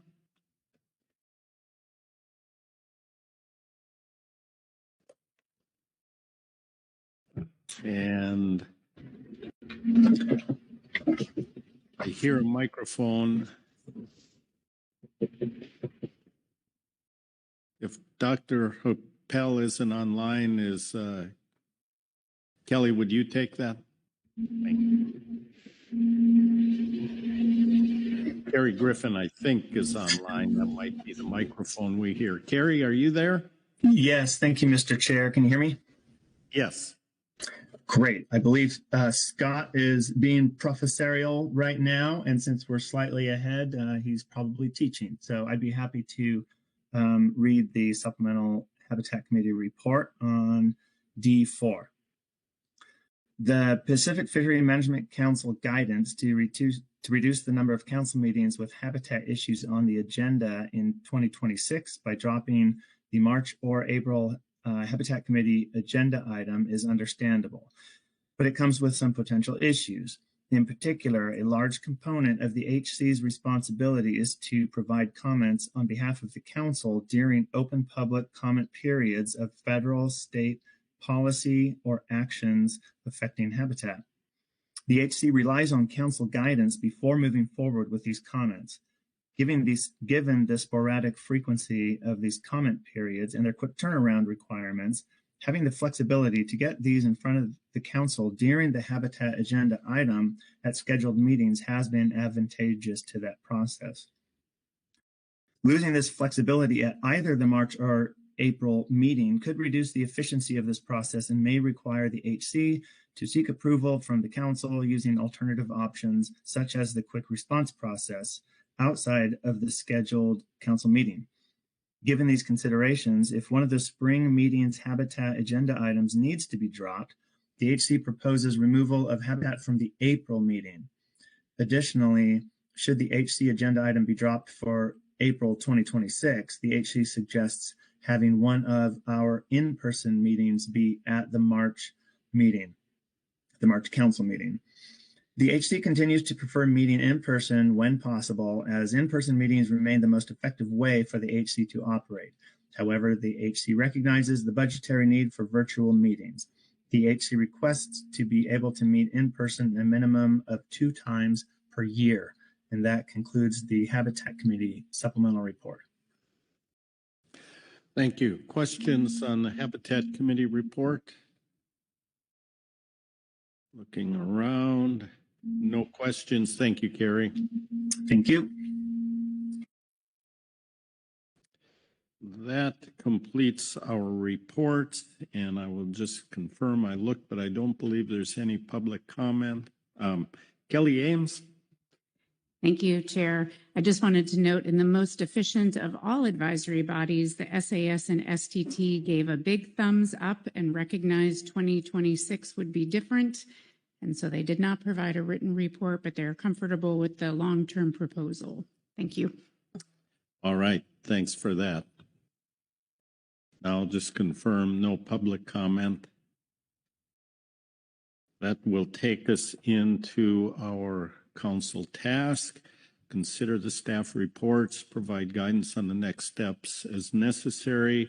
While you're preparing to raise your hand, I just want to add in here acknowledgement. I think the GAP and GMT report did, but in report 1 that the staff put together, one of the items on there in the second page was format for advisory body reports that was supposed to be implemented by September 25. Sort of moving the recommendations up front or an executive summary. And at this meeting, I saw a lot of that across a number of the management team and advisory body reports. I just want to acknowledge that and thank them for implementing that action. I think it provided some significant benefits to us at this meeting. We were struggling with time on things, and to be able to have those recommendations right there, concise, and then the detail and the rationale behind it covered as necessary was helpful. So just appreciation to the team, management teams and advisory bodies for looking at that stuff and implementing it for this meeting. So with that, what guidance do we have on next steps? Any discussion to be had here on this item? Heather Hall. Thank you. I do want to start by appreciating the attachments in here in the briefing book that we had to show the progress, refresh ourselves on what we are trying to do, and all of that. It was helpful to have those there. And also just appreciate the input from the management teams and advisory bodies on this. I know it's hard to acknowledge the budget situation and at the same time say, but we want to be together. And it's important that we're together to do our work effectively. I do remember from September how hard that was for the teams to do their work. So I say that and acknowledging that this is going to be hard. But I appreciate the GMT and the GAPS report that did offer an idea or a step in that direction. And so I think the input also speaking across FMPs and management teams relative to when they're discussing specs, being together really important. Just flagging that as something we can, I think we should think about when, scheduling them. So those are my initial comments. I did also think about the template concept that's in attachment 1, and like the approach that the management teams and advisory bodies have been doing to put their recommendations up front, executive summary type approach, rather than spending a lot of time to develop a template to use. So those are my initial thoughts. Thank you. Thank you. Lynn Mattis. Thank you, Chair. I echo some of what Ms. Hall said. We're struggling with trying to do more and more with less and less. I spoke to it this way in our delegation meeting this morning.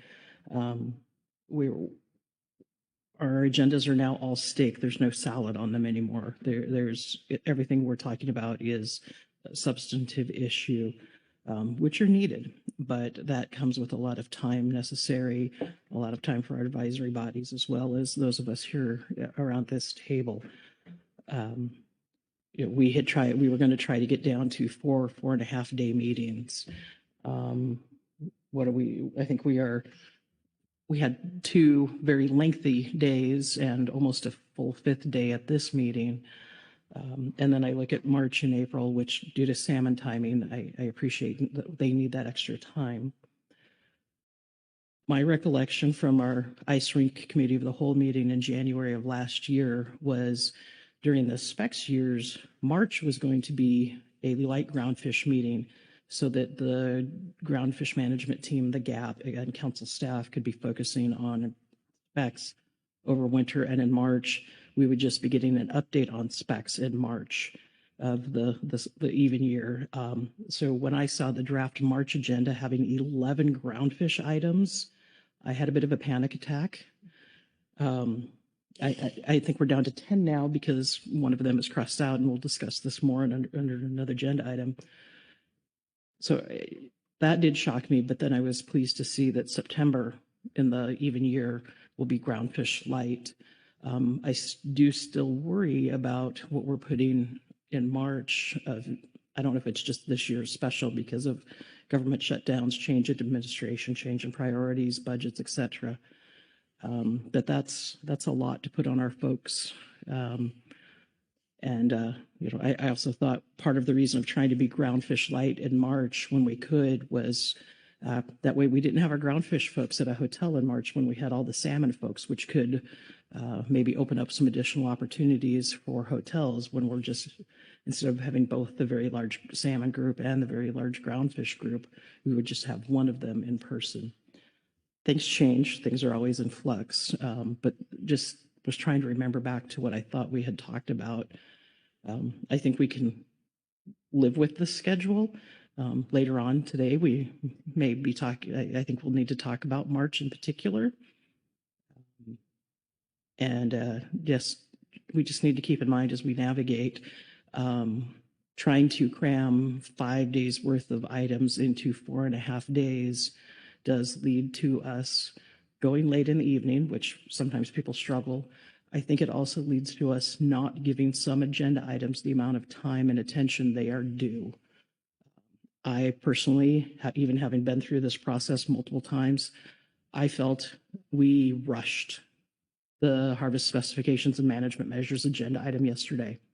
I know where we were with time, but I don't think we gave it enough due diligence for all council members to fully understand the actions that were being proposed.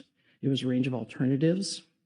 So it wasn't as maybe as important of an action as when we do like FPA, but I do think we shortchanged ourselves and the work we need to do under some agenda items when we're trying to cram a whole lot of stuff into a short amount of time. I don't have a solution, unfortunately. I hate to complain without a solution. It's just a couple of things I've noticed here in the last couple of meetings. Thank you. Thank you. Other discussion? Guidance? Marcy Remco. Thank you, Mr. Chair. I was hoping to hear a bit from Kelly, and maybe she can comment after I'm done here. I know she mentioned that council staff didn't get the opportunity to prepare materials pertaining to ad hoc work groups, as well as when a group should meet when their FMP isn't scheduled on the agenda. So I look forward to hearing more, even though we don't have anything to review here today. Couple of things. I did notice this past year or two maybe that with regard to salmon, we certainly have emphasized the need for those groups to be in person working together in March and April. It's pretty much a must do. But I did notice through the remainder of the year that there was some drift, I guess I'd call it, when the groups don't have another opportunity sometime in the fall to get together. So I know that did ultimately happen both these past 2 years. They were able to get together in November in person, and I just want to say thank you. I think that worked very well. I think we start to see a lot of drifting if they are only together March and April, and then they go their separate ways and don't get back together again for 8 months. So I just want to acknowledge that and appreciate it. I again am concerned with at least with regard to ad hoc work groups. They seem to be meeting very frequently, and for in some cases, many days. And the membership on some of these work groups overlaps with our management and technical teams, as well as overlaps with council members. And it seems that oftentimes the work in these work groups is progressing at a very rapid pace, like much quicker than the management entities can keep up with it. So I would just flag that that causes, I think, feeling that maybe the management entities and the ABs are maybe less important, or they're not engaged in some of the work of these smaller groups that are focused on particular tasks. But I kind of am little yellow flags are starting to go off in my mind when I'm seeing how quickly content is being pulled together in the work groups, and then the ABs don't have an opportunity to engage and review the content, especially if it's not on their agendas. Just also, while I appreciate the GMT and GAPS joint statement, I'm troubled by the word exempt. I wish they had not used that term. I realize that they are carrying a very heavy load. And the need for coordination is great. And when you have 11 agenda items, it's really critical that everybody be together. But I don't know that that's any different in the case of, say, our salmon teams, and then certainly on case-by-case issues and the other FMPs, and within the Habitat Committee. I mean, everybody has those situations. So I guess I would just note that we love them all, and they're all important. They all need to work together. So I guess I think that's it. I appreciate the discussion, and at the same time, I don't know how much more we want to get into being prescriptive and setting guidelines. I appreciated Lynn's comment on maybe we don't need to go too far with templates. We like what we see, and we can just say keep it up. So thank you. Thank you, Marcy. Corey Ridings. Thanks, Chair. I think this is actually a question for Kelly. Looking at attachment 1, which is the summary of council recommendations, timeline, status, and next steps. And someone I think already thanked council staff for this document in particular, and I will second that. It is really helpful just to get these very organized updates on how staff is moving forward.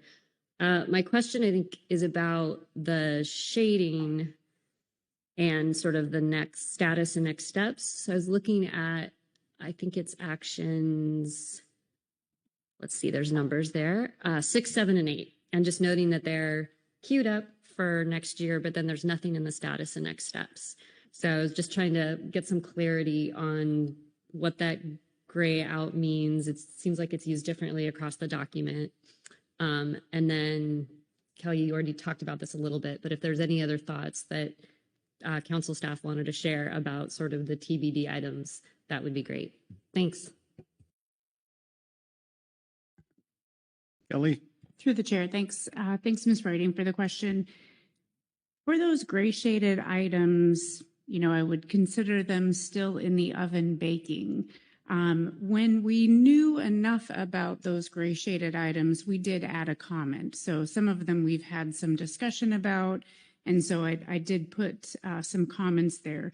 There were other things, for example, like row 7 or number 7, explore a decision-making mechanism framework to determine effective AB size and composition. That was a big part of our discussion when we did our last membership adoption and then appointments for the 3-year term. I have a lot of thoughts in my mind about how we might do that, none of which are ripe to kind of put out into the comment box. But if there's no text in that column, it doesn't mean that we haven't done some thinking about it. We just didn't really have a lot of concise summaries to tell you about our thinking there. But we're still working on those things, and we'll make an assessment about when we're ready to bring those back to have a discussion. There are recommended timelines from the council. That one, as an example, is March 26. We'll see what we can do over winter and let you know if we've got something at that time. Thank you. Rebecca Lent. Thank you, Chair, and for Zane's and for the whole council. I mean, this is kind of a lofty idea, but we're figuring out through, for example, the program review, where are the places where we're not succeeding. And as we look at these priorities and what we're doing, I wonder to what extent that's going to reflect the workload, where we've met, for the most part, our conservation objectives, but we're still not succeeding for other reasons. Making sure that that's part of our plan for where we're putting in our effort, our meetings, and making the best use of our advisory bodies. Thank you. Thank you. Any other discussion or guidance? Executive Director Burden.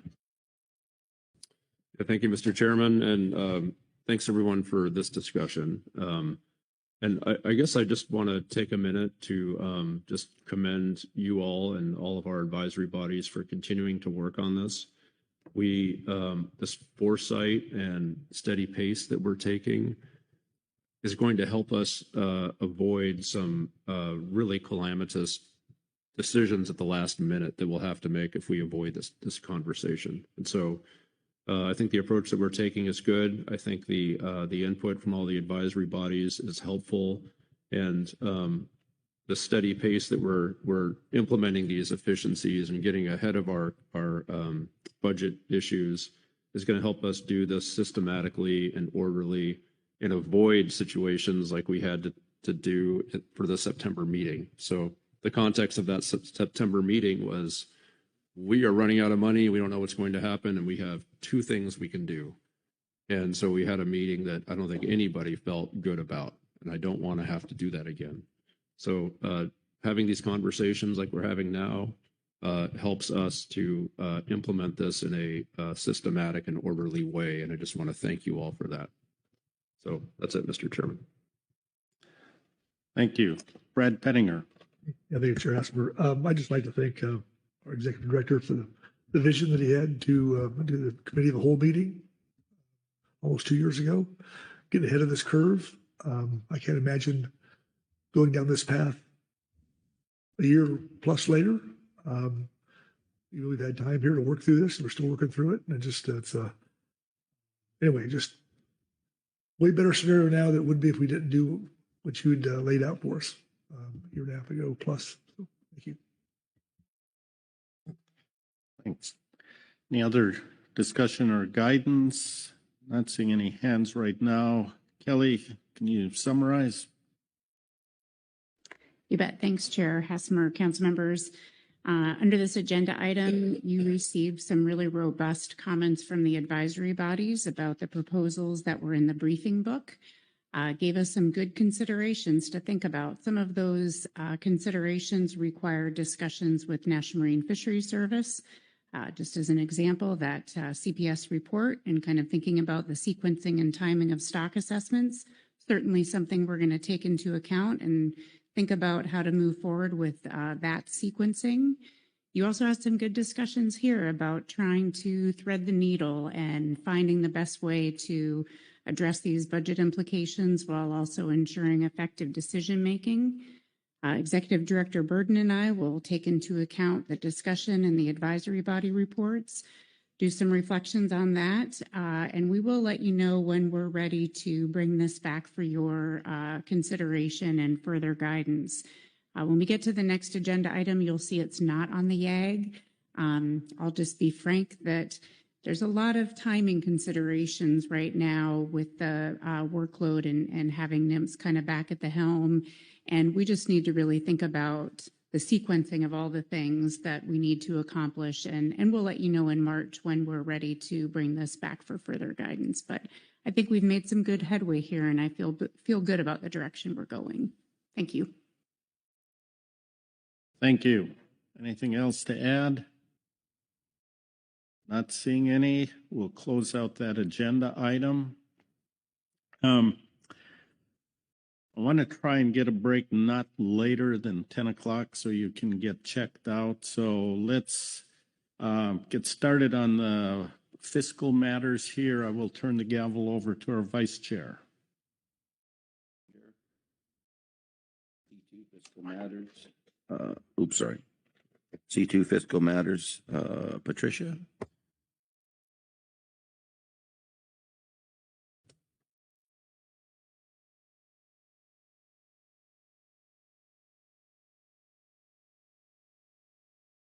Thank you. Agenda item B2, B2 is fiscal matters.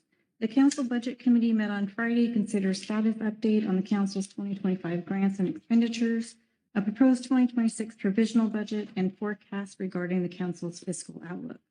The materials for this item is Attachment 1 agenda, Attachment 2 is Executive Director's report. You have a Budget Committee report, and your action is to consider the report and recommendations.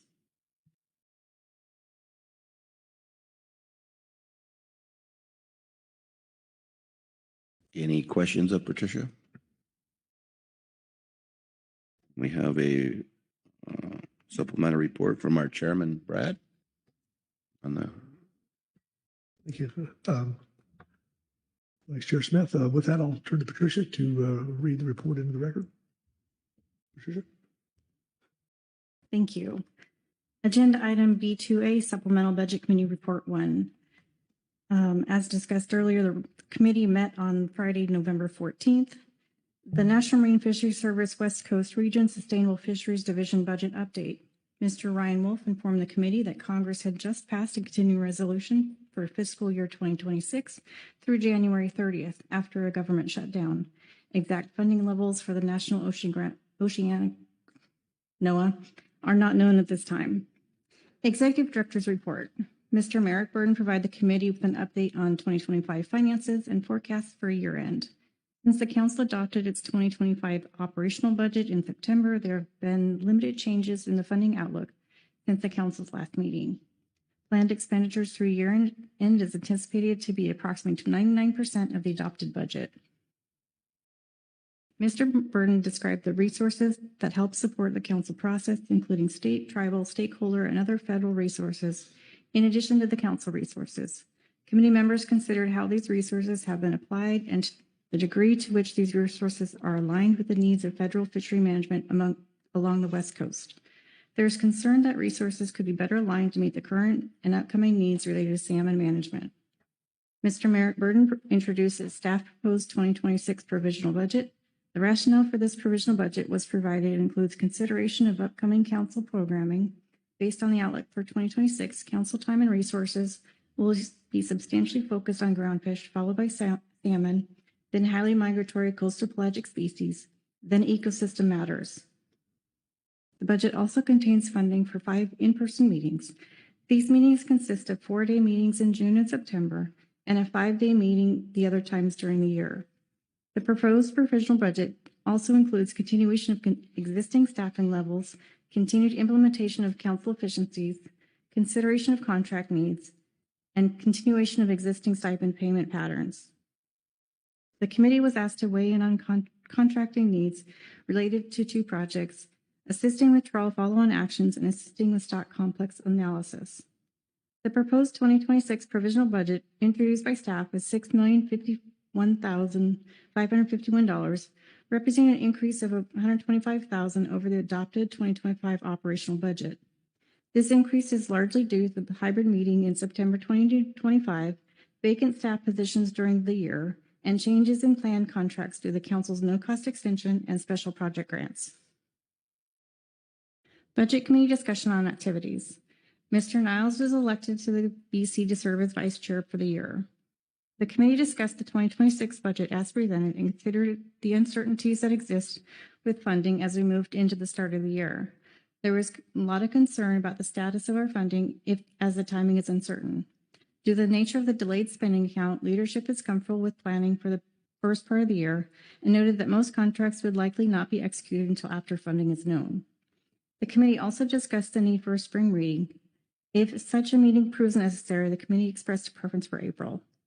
Recommendations: recommend the provisional budget of $6,051,551. Monitor the need for a spring 2026 budget committee meeting to consider the funding situation at the start of the year. And that completes the report. Vice Chair Hasmer or Smith. That A promotion already. yes, that is the budget report. Right. Jimmy, good. Yeah, I'd just like to thank Patricia for just doing outstanding work and in her position, and yeah, it was a good meeting. Glad to have Corey as vice chair of the budget committee, so look forward to that. Thank you. We have no public comment. Do we still have no public comment? Okay. That brings us into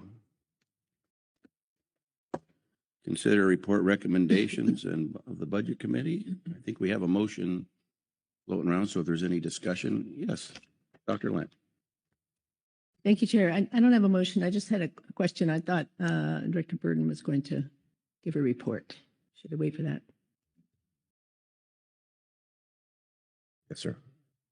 Thank you, Mr. Vice Chairman. I'm happy to speak to the report I gave to the Budget Committee. It is available in your materials in the briefing book. There's a slide deck there. I hadn't planned to give it, but I'm happy to speak to it if you have any questions. Thank you. I just had a specific question. The contract for the FIW work, we have a contractor, Ms. Katie Westfall. Is that contract going to last through the sort of the anticipated timeline for that group? Thank you. We have extended that contract to last through a good portion of the year, and the budget has that amount in there. The extent of that contract, I guess, in many ways depends on the progress of the FIW. So, if the FIW works quickly, I would anticipate using all of that contract in 6 months, but if not, that contract can be extended for the full year. So it kind of depends on the pace of the FIW's work. That contract is supported by our special project funds, and those do have a due date associated with them. So they don't last for forever. Anything else? Oh, yeah, I got it. Sharon. Thank you, Mr. Chairman. Not to cut off discussion, but I do have a motion when it's appropriate. Well, I think it's appropriate, and if we have any discussion from that or not, we'll go ahead. Thank you, Mr. Chairman. I move the council adopt a provisional calendar year 2026 operational budget of $6,051,551 as recommended in Agenda Item C2A, Supplemental Budget Committee Report 1. All righty. Does the language on the screen look accurate and complete? Yes, sir. All right. Could I get a second to that motion? I got Jamie Dimon. Okay. Speak to your motion. Mr. Chairman, thank you. I think it is appropriate for the council to adopt a provisional budget. If you recall, having a provisional budget in 2025 right up towards the end of the calendar year actually served the council well when we finally found ourselves in a place to adopt an operational budget. I think this gives us guidance, but provides us a little more jump and jive room than if we were to adopt an operational budget at this time. I point out that NOAA has acknowledged that their exact funding levels are not yet known and don't give us a timeline of when they might know.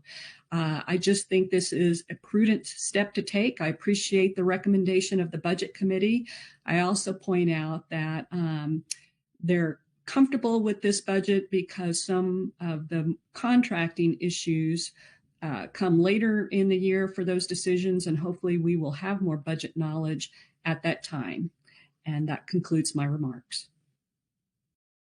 Yeah, thank you. The first thing I'd add to the budget is paying for heat in the meeting rooms. But anyway, any council discussion? Seeing none, I'll call for the question. All those in favor? Aye. Aye. Opposed? Abstentions? Motion carries. Tricia, have we done and completed our work as directed, or do you have some more for us? You have completed your work as directed. Thank you. All right, I'll pass the gavel back to you to give us our mid-morning break, Mr. Assman. Actually, let's try and take care of one more agenda item, our approval of the council meeting record. I'm going to quickly turn to Executive Director Burden.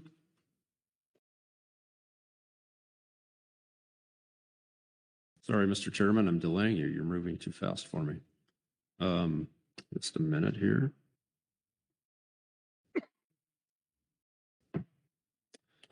So this is agenda item C4, which is the approval of the council meeting record, and the draft meeting record for the September 2025 council meeting is provided in your briefing book for your review. And this draft meeting record serves as the official meeting minutes and contains links to the documents for the meeting, as well as a staff summary of key agenda items. So as indicated, you do have some reference materials. You have attachment 1, which is that meeting record. And your action here is to approve the record or make corrections if there are any. All right, thank you. I have a hand up before I get to that. Any questions on the overview?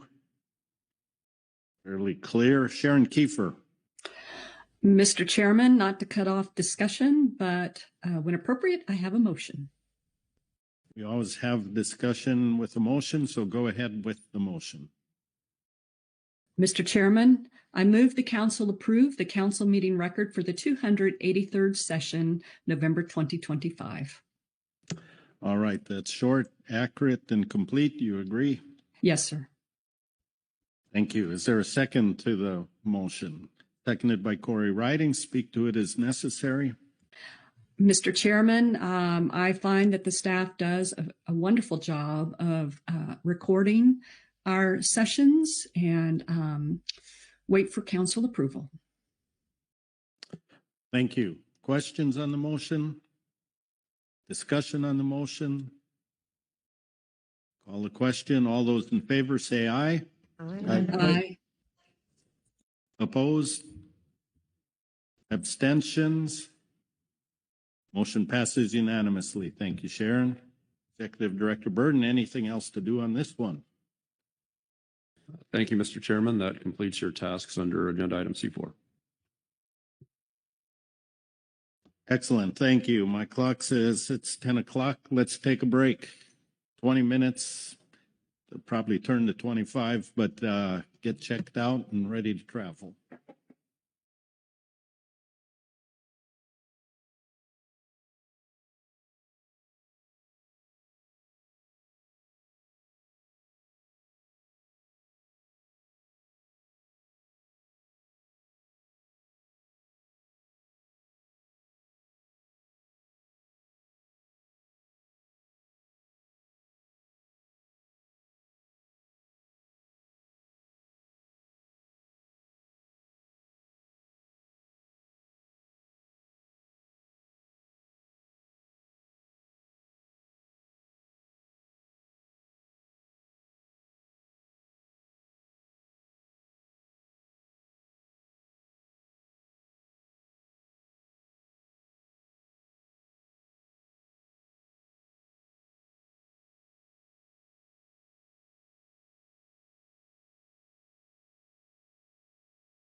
All right.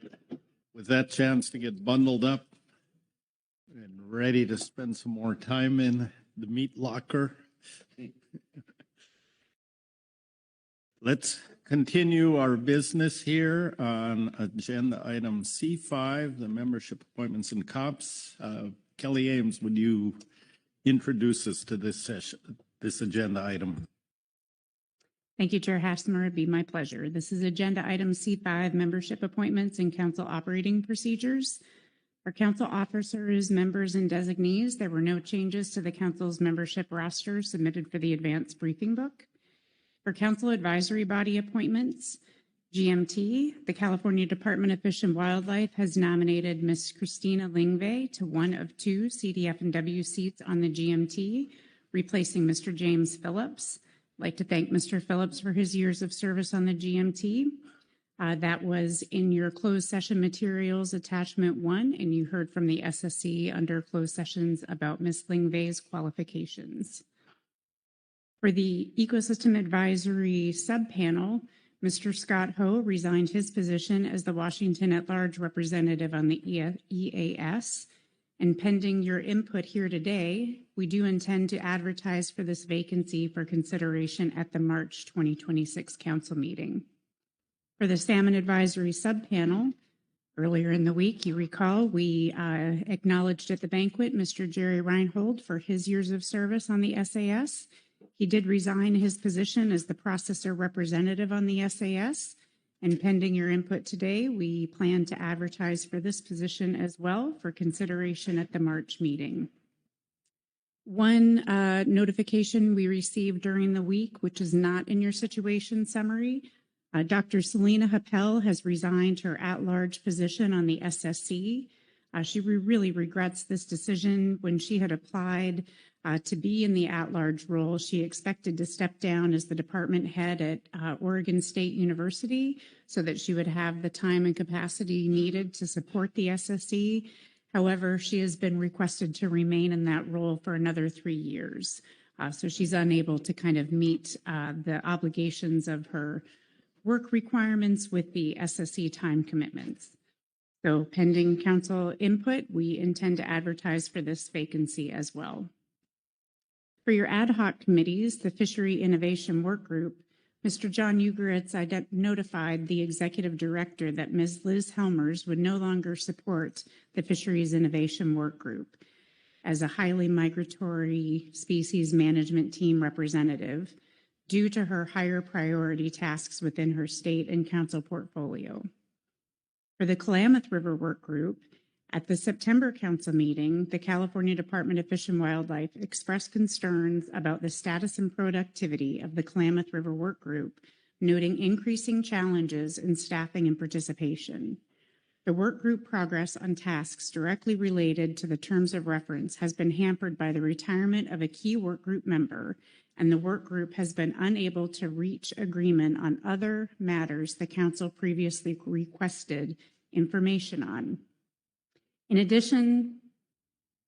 recognition of these issues, CDF&W requested that the council revisit the group's purpose and future during the November salmon agenda item, which happened earlier this week, G5, and take any conforming action under the membership appointments agenda item as appropriate.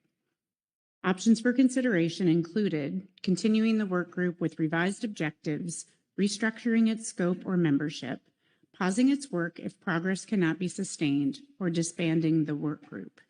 My recollection of your discussions under agenda item G5, just to refresh your memory, were that essentially you didn't have any direct tasks for the Klamath River Work Group at this time, but you were interested in getting information about the recovery in that river system. And so during those discussions, you had asked council, NIMP staff, and CDF&W to coordinate to provide such updates to the council at a future meeting. Another update for your ad hoc committees for the Sacramento Work Group, Ms. Colby House has left the California Department of Fish and Wildlife, so that seat on that work group is now vacant. In your situation summary, there is a table that summarizes some of the positions and vacancies that are open on some of our key committees that are scheduled to meet in the near term. And there were no changes to the council operating procedures submitted for the advanced briefing book.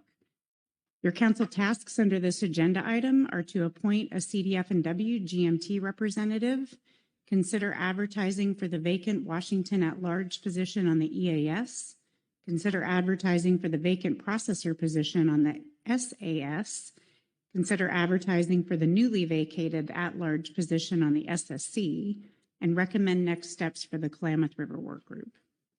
And with that, I'd be happy to take any questions on the situation summary. You do not have any advisory body reports, and I do not see any public comment. Thank you. Thank you, Kelly. Any questions on the overview? And Kelly, I might have one question. There are no reports from the committees, but the agency vacancy on the highly migratory species team, did the team discuss that at all? Yes, through the chair. The HMSMT did discuss their representation on the work group. The individual they forwarded needed to just confirm with their supervisor that they were clear to take on participation in this work group. They do anticipate forwarding that recommendation to you as the chair, since these ad hoc committee appointments are chair's appointments. All right, thank you. Any other questions? Not seeing any then. Let's pull up the task list since there are no reports, and confirm just one last minute on public comment. If anybody signed up, there's no public comment. So let's go through them in the order listed unless you want to do differently. Marcy Remco. Thank you, Mr. Chair. I do have a motion. Okay. There's a motion on the screen. Go ahead. Thank you. I move the council appoint Ms. Christina Lingvay to one of the California Department of Fish and Wildlife positions on the Groundfish management team. Thank you. That looks accurate and complete. Yes, it does. Thank you. Is there a second to the motion? Seconded by Rebecca Lent. Please speak to your motion. Thank you, Mr. Chair. Christina has joined us for a few GMT meetings now and is learning the role of the position and has been assisting with a number of the GMT analyses, and I know she'll do a great job. Thank you. Any questions regarding the motion? Discussion? Seeing none, I'll call the question. All those in favor say aye. Aye. Aye. Opposed? Abstentions? Motion passes unanimously. Thank you, Marcy.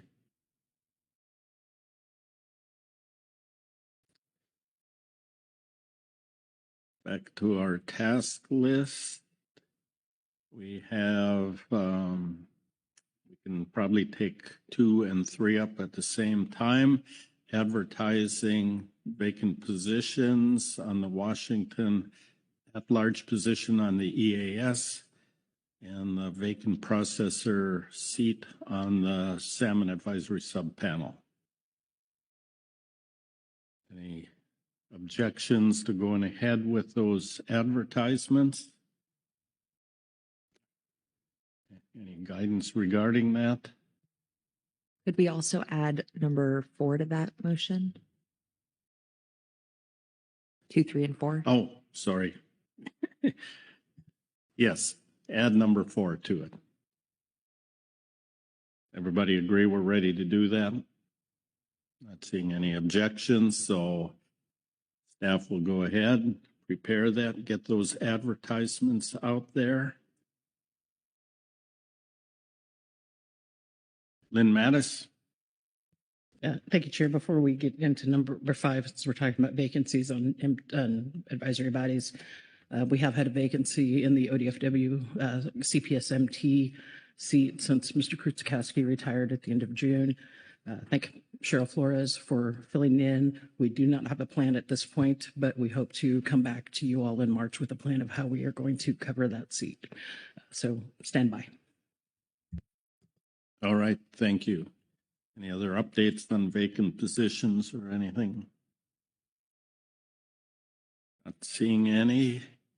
Any recommended next steps for the Klamath Work Group? Kelly summarized what we had discussed several days ago. Anything else anyone wants to say there? Lynn Mattis. Thanks again. I did reach out to Mr. North because this is more his lane than mine. And some notes he sent me this morning based on the discussion the other day was the Klamath River Work Group has done good work, but maybe it has run its course. There are still a couple of items on the terms of reference that haven't been addressed, but the loss of membership may prevent further progress on the issues. The lack of expertise to address remaining subjects would take a lot of time and maybe additional data to make progress on. His thoughts, rather than maybe disbanding that work group, but maybe putting a pause on that work group until some capacity comes back. And then he also stated that would benefit from updates on what is going on in the Klamath. It's highly dynamic right now. There are data gaps and information needs. So could we use something like the Klamath River Tech Team to share information on what is happening in the river? Those were his thoughts he asked me to express to the group today. Thank you. Any other thoughts on that? Sound good. And maybe I'd ask, does a pause on that mean that we will wait for council direction to assign any future tasks on that? I'm seeing a head note, so at some point the council will take that up and decide what the work group needs to do. All right, thank you, and do appreciate their work and understand. I think the safe subjective word is there are interesting things going on in the Klamath system right now. So as people can inform us as to changes and progress, that would be great. So other than that, give you time to swallow, Kelly, the tea. How are we doing? Thanks, Chair. You're doing great. It's actually just hot water. I'm just trying to warm the core body temperature to something more reasonable. Great discussion here under appointments. Congratulations to Ms. Lingvay to being appointed to the CDF&W seat, one of the CDF&W seats on the GMT.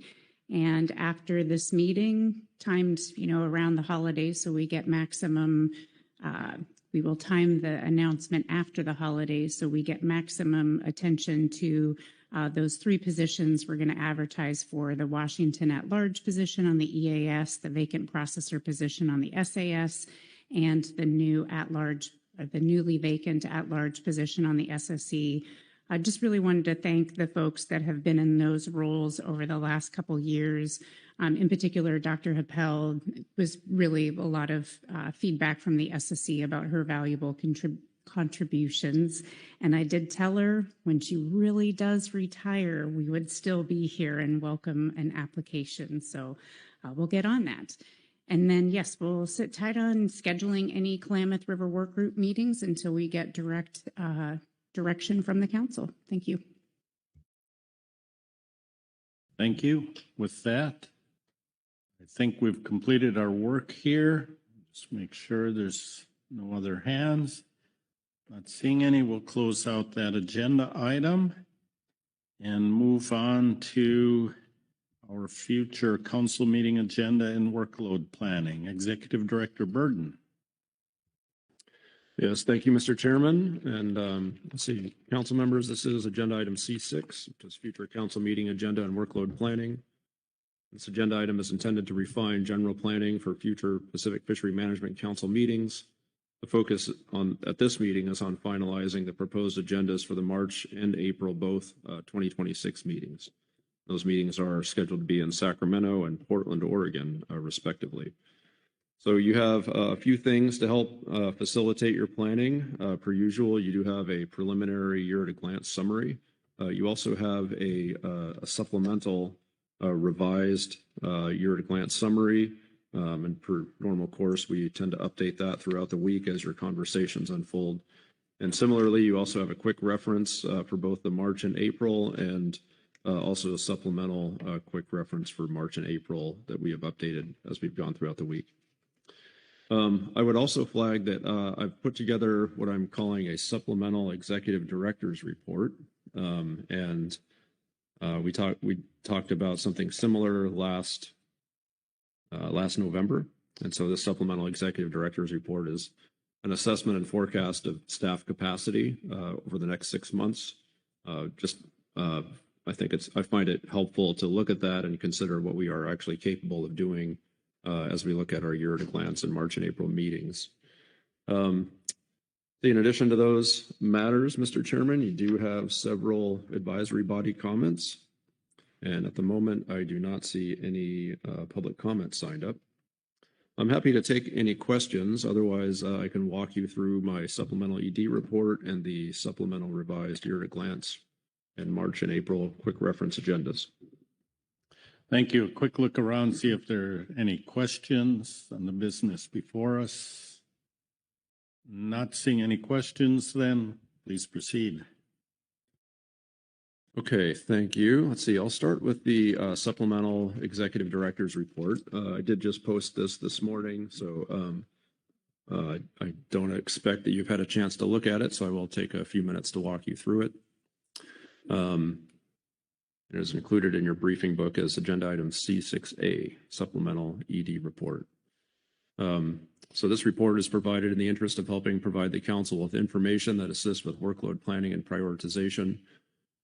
Partially as a result of council efficiencies discussion, myself and Kelly have begun putting in place tools that forecast and monitor staff capacity and workload. These tools, along with some of our internal processes, help with internal prioritization, delegation, and sequencing of tasks among staff, and by extension, some of our advisory bodies. As we grapple with limited resources, it will become important for the council to intentionally prioritize agenda items and associated workload and provide appropriate feedback to myself regarding that prioritization, and that is in order to facilitate the use of our resources. And this in turn will help support the development and completion of agenda items the council has a desire to address. So in the sections below in this report, information is provided which outlines the planned utilization of staff capacity. Where uncertainties exist regarding those capacity utilization forecasts, that uncertainty is described. Adjacent to this information, I've made note of where capacity exists that could accommodate additional workload or workload refinement. So overview of our outlook. As we look at the end of 2025, we will have 2 staff officer vacancies at the council office. This will have a substantial impact on what we can do. While we expect to fill those vacancies over the next handful of weeks and months, this presents a challenge with capacity due to vacancy period and, of course, the time needed to bring new staff up to speed. This diminishes the capacity of staff for much of 2026. So the implication of these vacancies depends on how we prioritize workload. However, it is apparent that regardless of what we do, staff will need to have relatively greater focus on core tasks. And we believe those core tasks are things like salmon season setting, as well as sardine, groundfish, and HMS specifications. An assessment of staff capacity from December through May indicates that on average across all of the council staff, workload ranges from about 110% to 130% on average from month to month. And that percentage is as a percentage of an FTE, a full-time equivalent. This range exists partially due to uncertainty over the implications of departing staff and how best to pick up associated workload. And again, this workload range accounts for the workload of staff officers, administrative staff, and IT staff. So as we think about administrative and IT staff, they do work quite hard.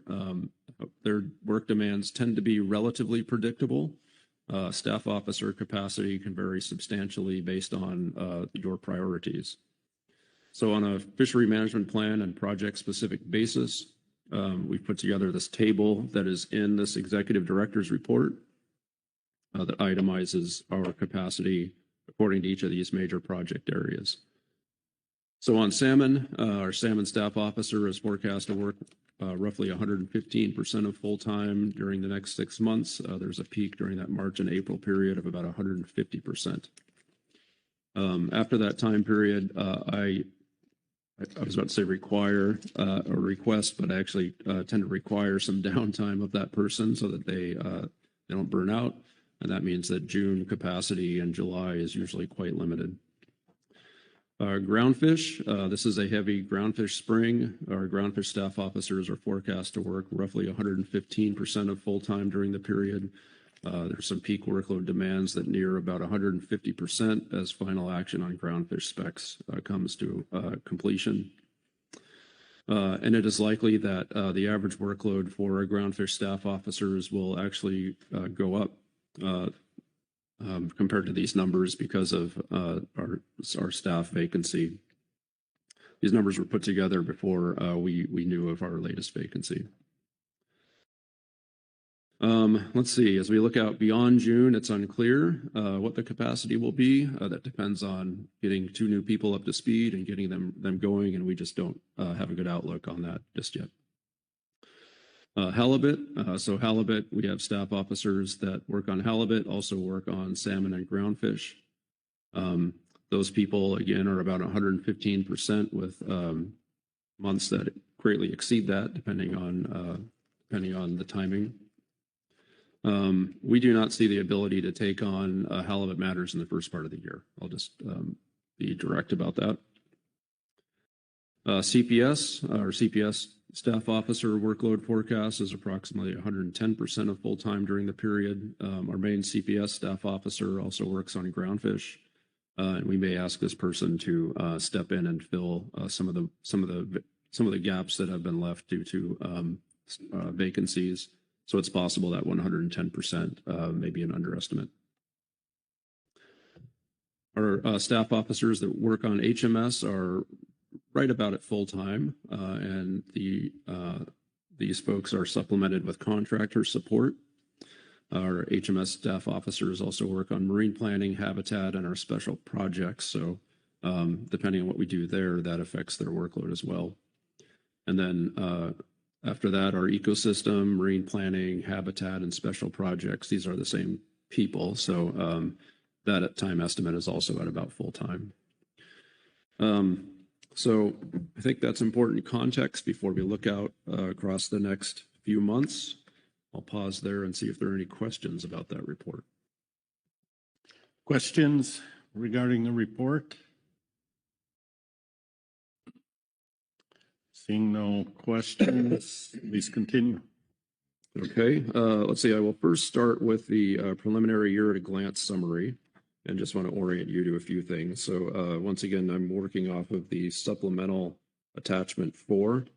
So this is the revised year-at-a-glance summary, not the original that was in your advanced briefing book.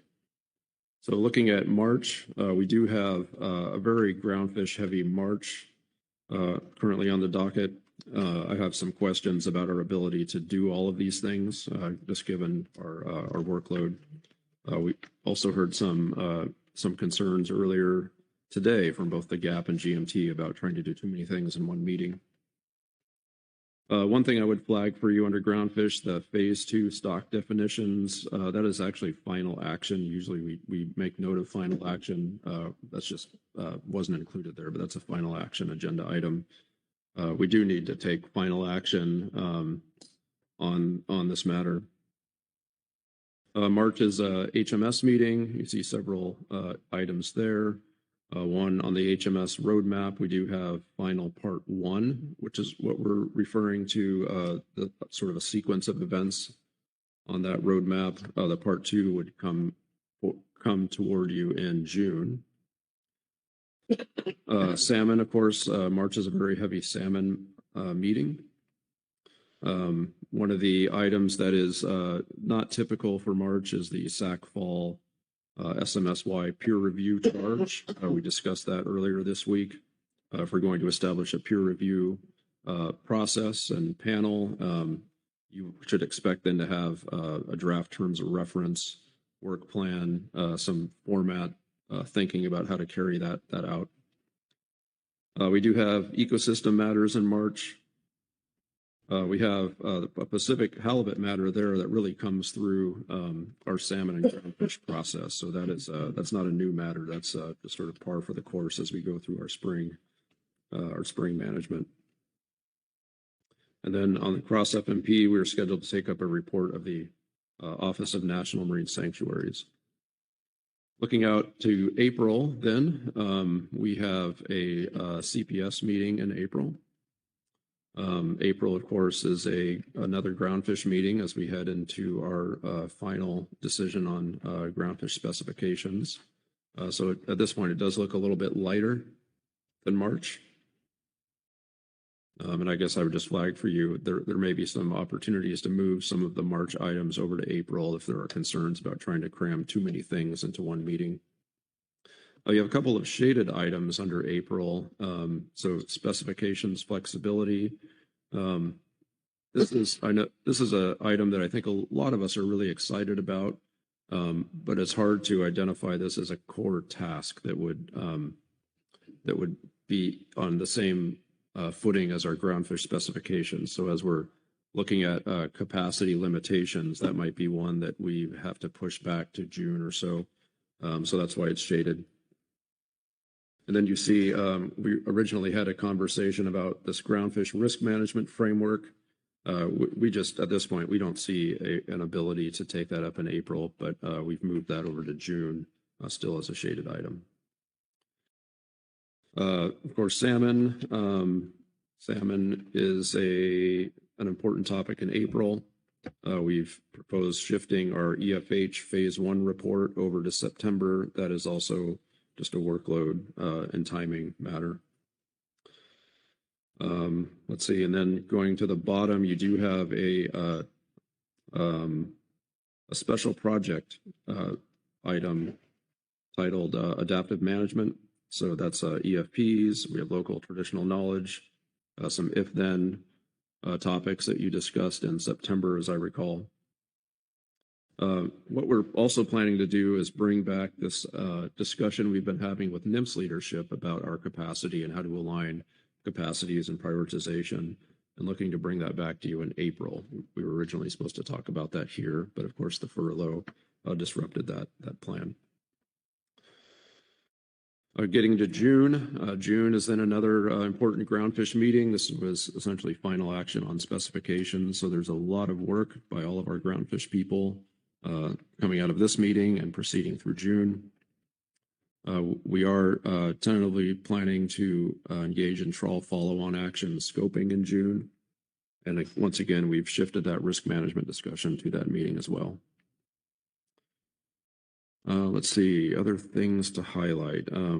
Another special project toward the bottom, we have the socioeconomic framework coming back to you. And then moving out to September, you have a conversation then shaded about sardine reference points, so harvest control rules, management considerations. We have a range of alternative and a PPA. That's related to the sardine stock definitions matter that we'll discuss in April. Let's see. For some earlier conversations, we've moved HMS off of September, and so those matters are taken up in November. Salmon, there are a few shaded items. So we have another conversation about the SAC fall escapement and harvest policy. We have a conversation about salmon risk management, and you'll see that EFH comes up in September.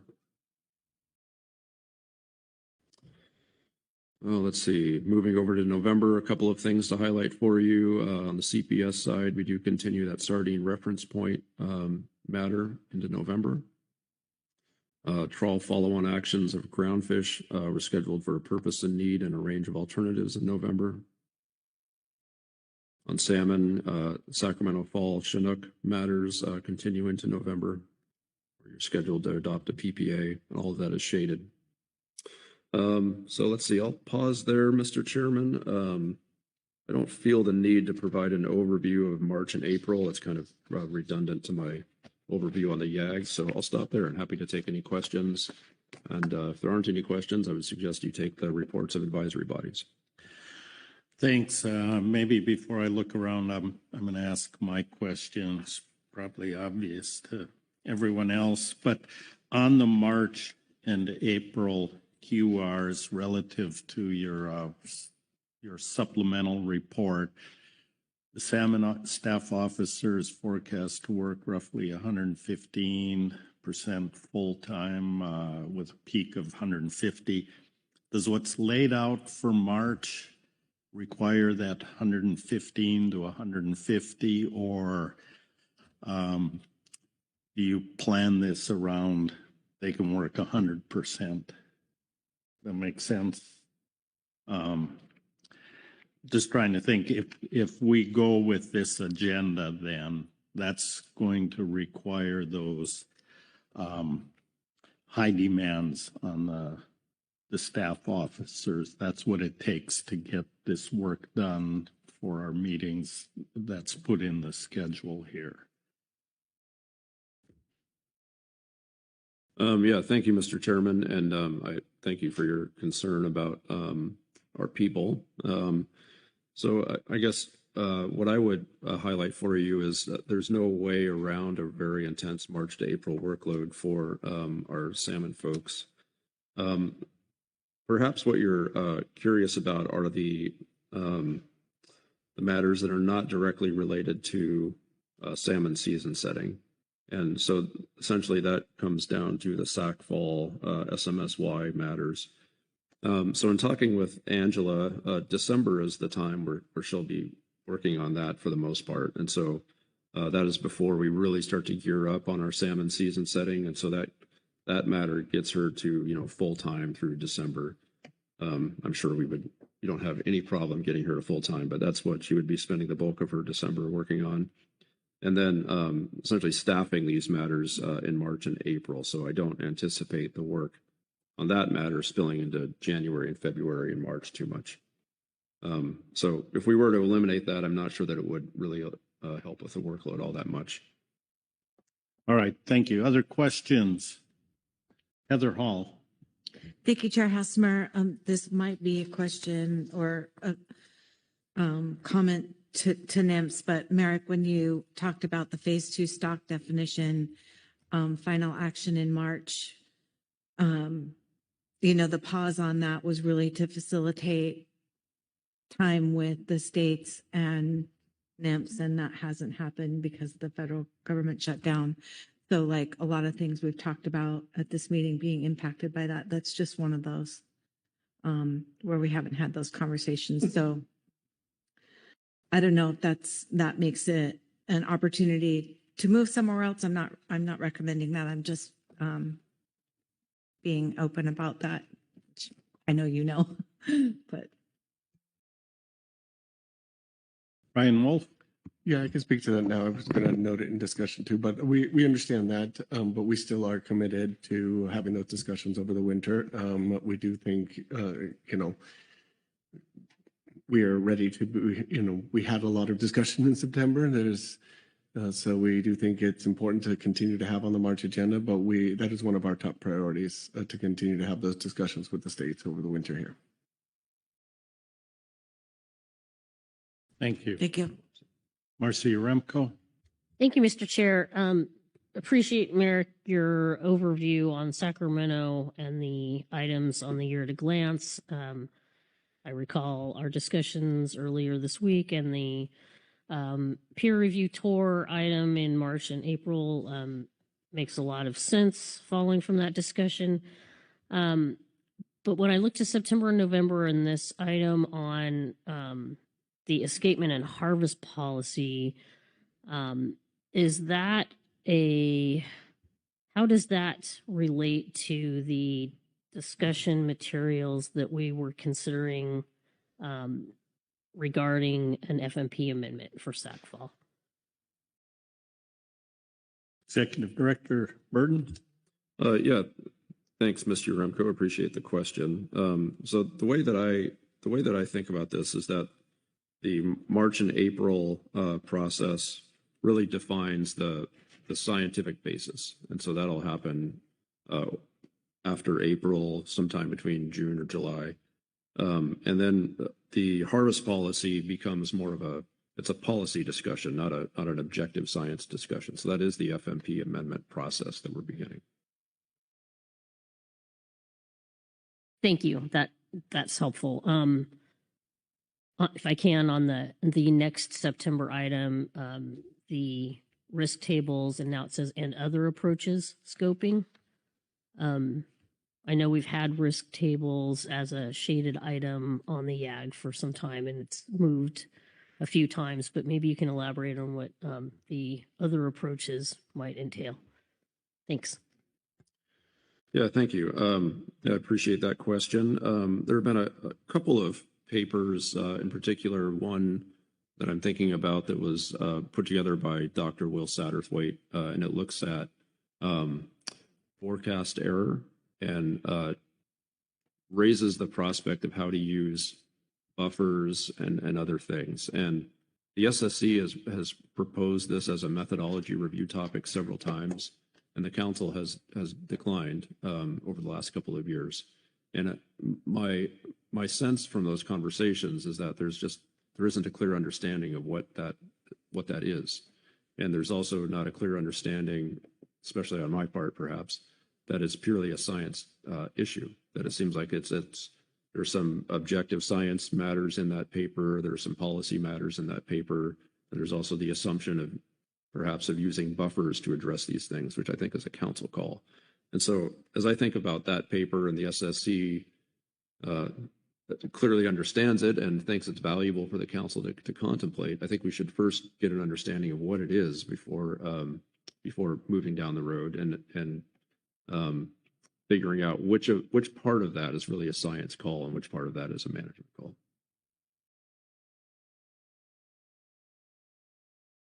Thank you.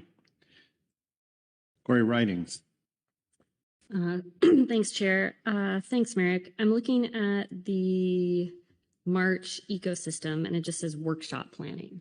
Can you refresh our memories a little bit on exactly what that workshop is?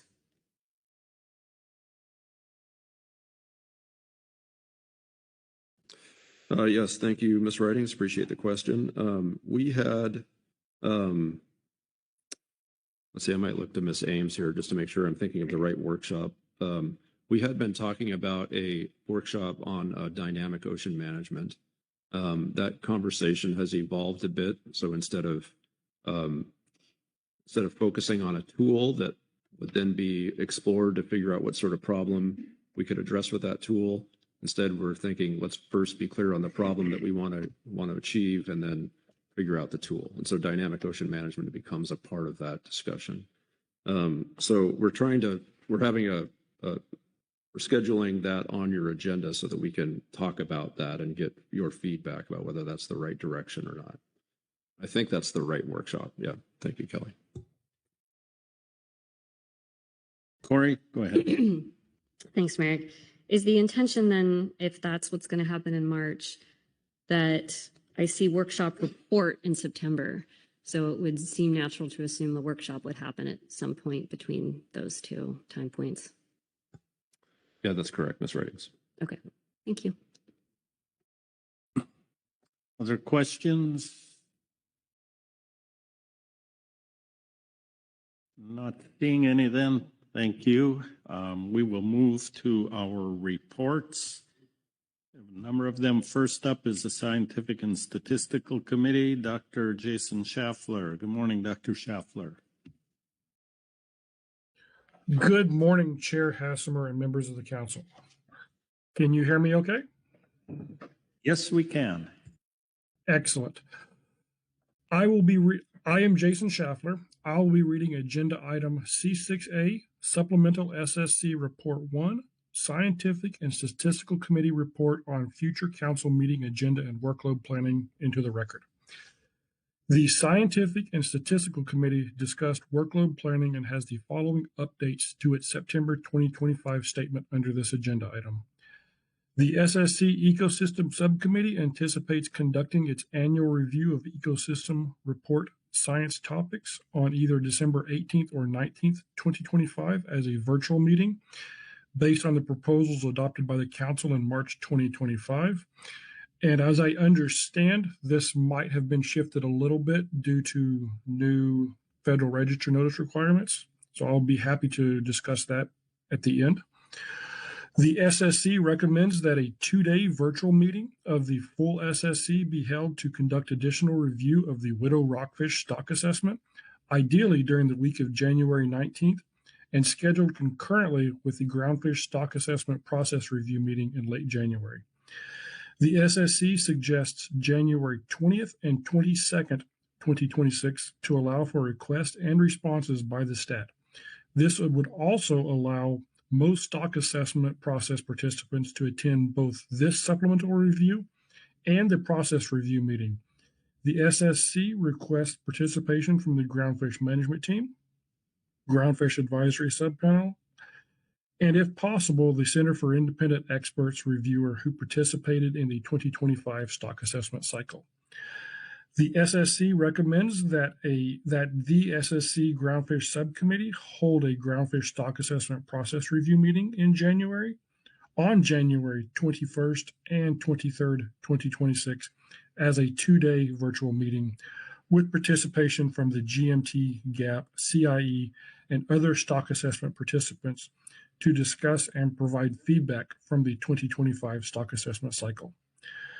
The SSC proposes the SSC CPS Subcommittee conduct a review of the new Southwest Fishery Science Center, Northwest Fishery Science Center, integrated West Coast pelagic survey methods for generating biomass estimates to be used in CPS stock assessments, pending council decision during November 2025, which I believe has already occurred. This review meeting is currently proposed for the week of February 23 through 27, 2026, with travel days February 23rd, which is a Monday, and February 27th, hosted at the Southwest Fishery Science Center in La Jolla, California. The SSC recommends that the Groundfish Subcommittee hold a 1-day in-person meeting for further review of the groundfish harvest specifications flexibility topic. This was agenda item F5 taken up this meeting on Monday, March 2nd, 2026 in Sacramento, California, prior to the March 26th council meeting.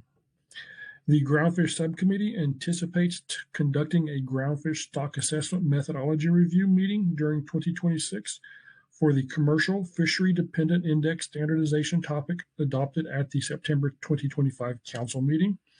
This review meeting is anticipated as an in-person meeting with a web broadcast for remote listening and public comment.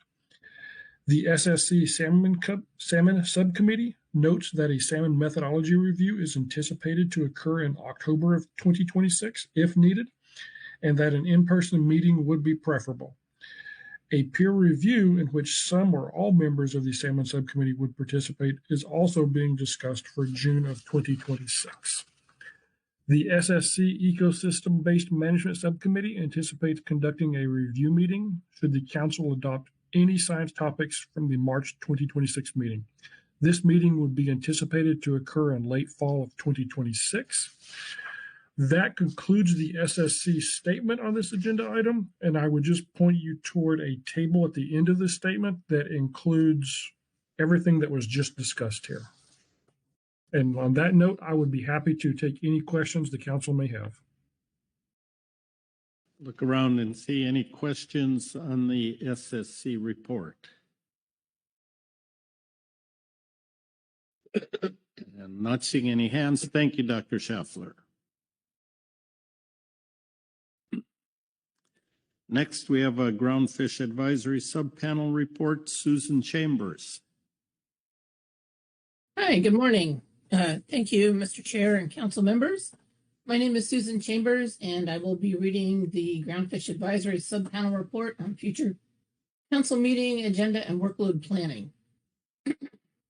The GAP offers the following comments related to workload planning. April 2026, based on the currently proposed April agenda, if a number of groundfish items remain on Saturday, April 11th, the GAP requests that we be permitted to leave Sunday, April 12th, to the extent practicable. Regarding the widow rockfish supplemental review, regarding a proposed full SSC meeting for supplemental review of the 2025 widow rockfish update assessment, the GAP supports this effort. The GAP anticipates this will take place in January 2026 and requests a GAP and GMT representative again be able to participate in the review. GAP and GMT attendance has proven helpful in the past to provide fishing industry and management perspectives and also to communicate those discussions back to the respective advisory bodies. That concludes our report, Mr. Chair, and I'm happy to take any questions. Thank you. Questions on the Groundfish Advisory Subpanel report?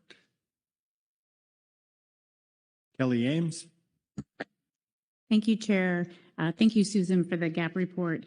Just a question about your request for the April council meeting. Typically, we do provide an allowance for the chair to stay over. Is that sufficient? Did the GAP discuss whether that model could work for April? We are in Portland, Oregon, so I think flights will also be a little bit easier should folks want to try to stay a little bit later and still get home at a reasonable hour. So just kind of curious the GAP's discussion there. Through the chair, thank you, Kelly. To be honest, I'm not exactly sure because I was out of the room for that part of the discussion, but I think the chair and vice chairs and staff officers can work with the council on that to make sure that we have the appropriate GAP members there, to either read reports and, if there's more discussion needed, that we can stay another day if that is possible, but we're happy to work with you on that. Any other questions? Not seeing any. Thank you, Susan. Next is the Salmon Advisory Subpanel report. Kevin Goddess. Kevin? Hello, Chair. Can you hear me? Yes, we can. Go ahead. All right. Thank you, Chairs. I will be reading the Salmon Advisory Subpanel report on future council meeting agenda and workload planning. The Salmon Advisory Subpanel reviewed the year at a glance in the briefing book for this agenda item. Given the significance of the proposed agenda items related to Sacramento Fall Chinook for September and November 2026, the SAS supports holding these as in-person meetings. The SAS suggests that the agenda item tentatively scheduled for November, risk management framework, risk tables report and other approaches, scoping, be postponed at this time, considering the numerous other priorities and reduced capacity of those involved in council salmon management. Thank you. That concludes the report. Thank you. Any questions on the advisory subpanel report? Not seeing any questions here. Thank you, Kevin. Thank you all. Next, we have the Coastal Pelagic Species Management Team, Dr. Brittany Schwarzkopf. Hello, can you hear me? Good morning, go ahead. Good morning. Thanks to the chair, vice chair. My name is Brittany Schwarzkopf, and I'll be reading agenda item C6A, the CPSMT's report on future council meeting agenda and workload planning. The CPSMT reviewed all of the workload planning documents and offers the following for council consideration. We do want to first appreciate the council's acknowledgement of the need for CPSMT involvement for sardine stock definitions and preliminarily scheduling the CPSMT to be in person for the April, September, and November 2026 meetings. CPSMT recommends that the integrated survey review agenda item in April 2026 be unshaded, which I did see it was in the revised year at a glance. During April 2026, the CPSMT plans to evaluate the recent average U.S. short-term biomass and catch of the central subpopulation of northern anchovy per the framework in COP9 to determine if thresholds have been met that would trigger changes in the current ABC or if a new benchmark assessment should be scheduled for the following year. CPSMT recommends that the April 2026 agenda item sardine stock definitions, FPA, include further scoping of next steps for the sardine stock definition. Scoping would identify management considerations, including but not limited to the reference points and harvest control rules, based on changes to the Pacific sardine stock definition to be scheduled for September 2026. Therefore, the CPSMT recommends considering whether the September 2026 CPS agenda item, sardine reference points, and HCR be renamed following the outcome of the April 2026 meeting. This item is noted as if needed in the year at a glance, and we recommend removing if needed, but leaving the agenda item shaded. And that concludes the report. Thank you. Any questions on the management team report? Looking around, not seeing any. Thank you, Brittany. Thank you. Next, we have the Highly Migratory Species Advisory Subpanel, Mike Conroy. Welcome back, Mike. Thanks, Mr. Chair. Mike Conroy, and I'll be reading our statement on future workload planning. The HMSAS notes there are significant decision points next summer on HMS stocks that are critical to HMS fisheries and fishing communities. The IATTC WCPFC Joint Working Group on Pacific Bluefin will consider adopting a final harvest strategy during its scheduled meeting in July. Also, the current IATTC measure on Pacific Bluefin tuna expires at the end of next year. As such, there is an expectation that Pacific Bluefin management measures will be discussed. Additionally, we envision clarification on future management of North Pacific albacore. Given that, we strongly support the HMS advisory bodies meeting in person in June as opposed to March. This next paragraph is made sort of moot by the quick reference that was recently updated, but we note that the proposed agenda for the Mark quick reference currently has the HMS roadmap, EFP goals and metrics final as a shaded item. Assuming a need for HMS advisory bodies to be in person for the roadmap item, we would support moving that agenda item to June as well. If the roadmap remains on the June meeting, we still prioritize June for an in-person meeting. And that concludes our comments. Thank you. Questions on the advisory subpanel report? Krista Svensson. Thank you, Mr. Chair, and thank you for the report. This is really a question from a few point of view. Having spoken with my co-chair for a moment here, it is important to meet in person with the amount of work that we are doing. And I'm just wondering, was there any discussion not about, hey, let's prioritize March or June, which you're saying June is the priority for in person, but was there any discussion about perhaps meeting in person for both of those meetings and meeting online in November? Through the chair, thank you, Krista, for that question. We did. I think that there is, if you looked at one of our other statements, right, we really prioritize the June meeting from the AS perspective as being the most important for in-person meeting. Then looking at November and March, it was kind of a coin toss. I think for this upcoming year in 2026, it was believed that being in person in November was also a priority. And having said that, we also understand that the few is important as well. So it was a real struggle to come to, the recommendations that we did. And in a perfect world, we would be able to attend all three in person, given the importance of the matters that will be discussed at all three of our scheduled meetings next year. Thank you. Other questions? Not seeing any. Thank you, Mike. Roger that. Thank you. And next, the Groundfish Management Team report.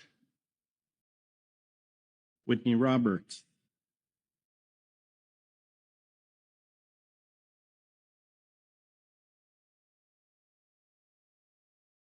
Welcome back. Good morning again, Chair and Council members. My name is Whitney Roberts with the Groundfish Management Team report on future council meeting agenda and workload planning. Regarding 2026 GMT overwinter meeting, the GMT requests an in-person overwinter meeting in January or February 2026 to analyze harvest specifications and management measures, as well as prepare for 2026 council meetings. During harvest specifications, an in-person GMT overwinter meeting is especially critical, and that format should be preserved. The GMT continues to promote GAP involvement, in-person or virtual, at this stage of the harvest specifications and management measures analysis. Regarding the year at a glance, and as usual, I'll just note that we put this report in before seeing the supplemental attachments. So a couple of things might be different based on the new materials, but the GMT is unclear if both of the underlying items, stock complex scoping and protocol for FMP species review, currently scheduled for June, must be scheduled at that meeting, or if one of them can be moved to a later meeting, such as November. This would allow the GMT to have more time to review this item outside of the harvest specifications cycle. The team recognizes that beginning stock complex scoping as early as possible is beneficial to the process, but notes the overlap with FPA decision for harvest specifications and management measures. This will limit our ability to contribute to scoping of stock complexes and provide well-developed recommendations due to competing workload priorities. Given the breadth of topics on the March and April meeting agendas, the GMT requests that the Council prioritize agenda items on which they wish the team to focus. With regard to March 2026, pending final action at this meeting regarding the F3 agenda item to adopt stock assessments, the Council may need to schedule an agenda item in March to adopt the Widow Rockfish stock assessment following another review. For April 2026, based on the currently proposed April agenda, if a number of groundfish items remain on Saturday, April 11th, the GMT requests that we be permitted to leave Sunday, April 12th to the extent practicable. And lastly, for additional meetings, members of the GMT will also be participating in a number of ancillary meetings and work sessions outside of council meetings over the next several months, both as members of the GMT and as part of their other duties. A non-comprehensive list is found in Table 1, and I'll just note you can see in that list that we added the supplemental review expected to be mid-January and are prepared to be involved in that. And with that, I'll take questions. Thank you. Thank you. Questions on the management team report? Lynn Mattis. Thank you, Chair. This is similar to the question Ms. Ames asked the GAP about September, staying on April 12th. That would allow you to be in person while all those groundfish agenda items are on the floor, et cetera, and finalization of any plans or any reports, et cetera. Is that the intent, is just to be more present while that is all on the floor? Through the chair, thank you, Ms. Mattis, for the question. It is that, and I will also add, if the most of the team has to leave Saturday, not only would they not be in person, but may not be accessible since they would be traveling. And so the ability to ask questions to those who are better suited to address questions would be limited. I was thinking about this a little bit when Ms. Ames asked the question to the GAP, and looking at April, as she noted, it's in Portland, that both the chair and the vice chair could drive to the Portland location. So it wouldn't be a problem for us to remain. And on top of that, in season is one of the last big groundfish items that we would take up. But noting that at this meeting in November, we opted to delay looking at the canary in season action until March, and could consider some other 2026 changes in March to start the seasons. And then that means coming into April, we may not have as much in season to look at, and it's still fairly early for other seasons. So I expect that we could make it work, but again, just based on travel, we might need to We just might not be able to access our cohorts on the GMT. Thank you.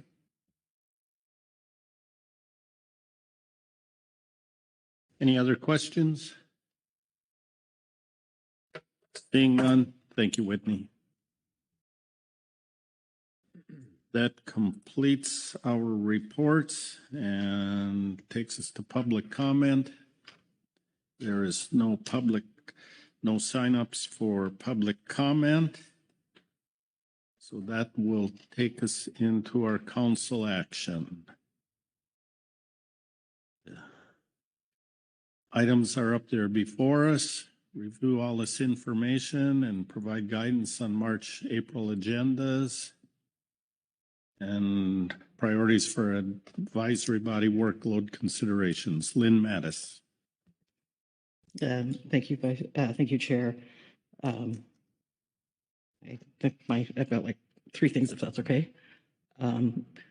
We, as a time savings, we no longer have an update item on the International Pacific Halibut Commission annual meeting. It's my understanding IPHC will be providing an informational report for us.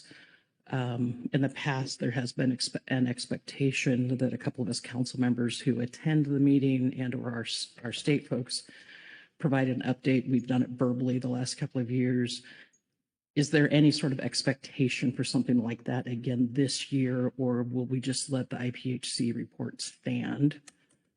I think Ms. Hall and myself and maybe a CDFW staffer as well would be interested to know what the expectations are in terms of that. That may be a question for I'm not sure who the question is for.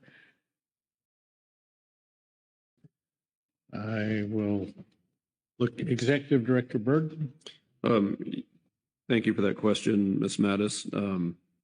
The way that we have thought about this goes back to our committee of the whole meeting, where we're aiming for increasingly more and more of our agency reports to be essentially informational reports. And so this is viewed in that way. And so we haven't contemplated a floor discussion of that IPHC meeting. This, of course, is your discretion. If you want to change that, tell us and we can squeeze it onto the agenda. But the idea now is that that's handled through an informational report. I understand that. The question was, is there an expectation for a written report, a written informational report to supplement the IPHC one? I'm not proposing we do that, but I just want to make sure that information we used to give verbally, the expectation is or is not for that to be a written understanding. It's not going to be an agenda item, which I think we all agree with. Kelly Ames. Through the chair, I think in this situation, we would just defer to the state representatives. If you thought there was something that occurred at the annual meeting that you wanted to highlight for the council's attention that was different than the IPHC report, certainly we would include that in the briefing book, but leave that to you all to decide if there's more information to bring forward. Thank you. I appreciate that feedback, and I think it helps Ms. Hall and myself and our staffs to know what's expected coming out of that meeting. The second piece, as I spoke to earlier under the TRT, I don't see an update on the TRT anywhere on the March, April, or year at a glance. I know some schedules just came out, and there's 2 meetings scheduled in early December. I thought folks in this arena may be interested in even an informational report type update if there's no action items for us, but hoping that doesn't fall off of our radar. Executive Director Burden. Yeah, thanks, Ms. Mattis. Fair to say we won't forget about the TRT. We will have this in your briefing materials or on your agenda. Right now, it seems a little, for lack of a better word, kind of herky-jerky in terms of how it's coming together. We're not really sure how it's going to come together, but if there is an appropriate time for it to be on your agenda, it will be there. Thank you. And with allowance for the sort of the third thing, Ms. Hall sort of spoke to it a little bit ago. I was kind of waiting until we got to the planning and that. In the March agenda item on phase 2, stock definitions remaining nearshore species, Just want to reiterate that there is no expectation for any work being needed by council staff and Groundfish management team staff. This is discussions that need to continue with between the states and NIMS. Director Colbert had a meeting lined up with Ms. Kwan, but it was on September 30th, and she had other priorities at that point.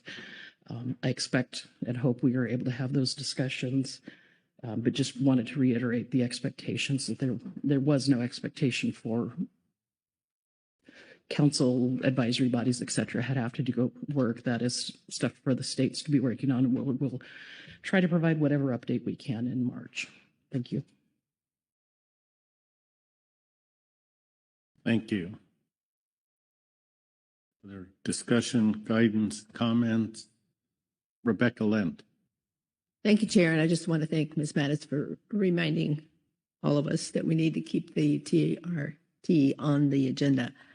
I guess we'll know a lot more, or a little bit more at least, after tomorrow, what the interim products are going to look like and what the updates will be like. We're all working towards consensus, but the big couple of meetings in December, and then the big meeting will be between the March and the April meeting. So definitely on the April agenda, we should have something substantial update.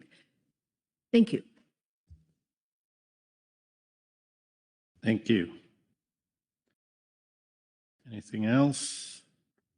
Krista Svensson. Yeah, thank you. The timing's a little bit weird on this. This is more a year at a glance.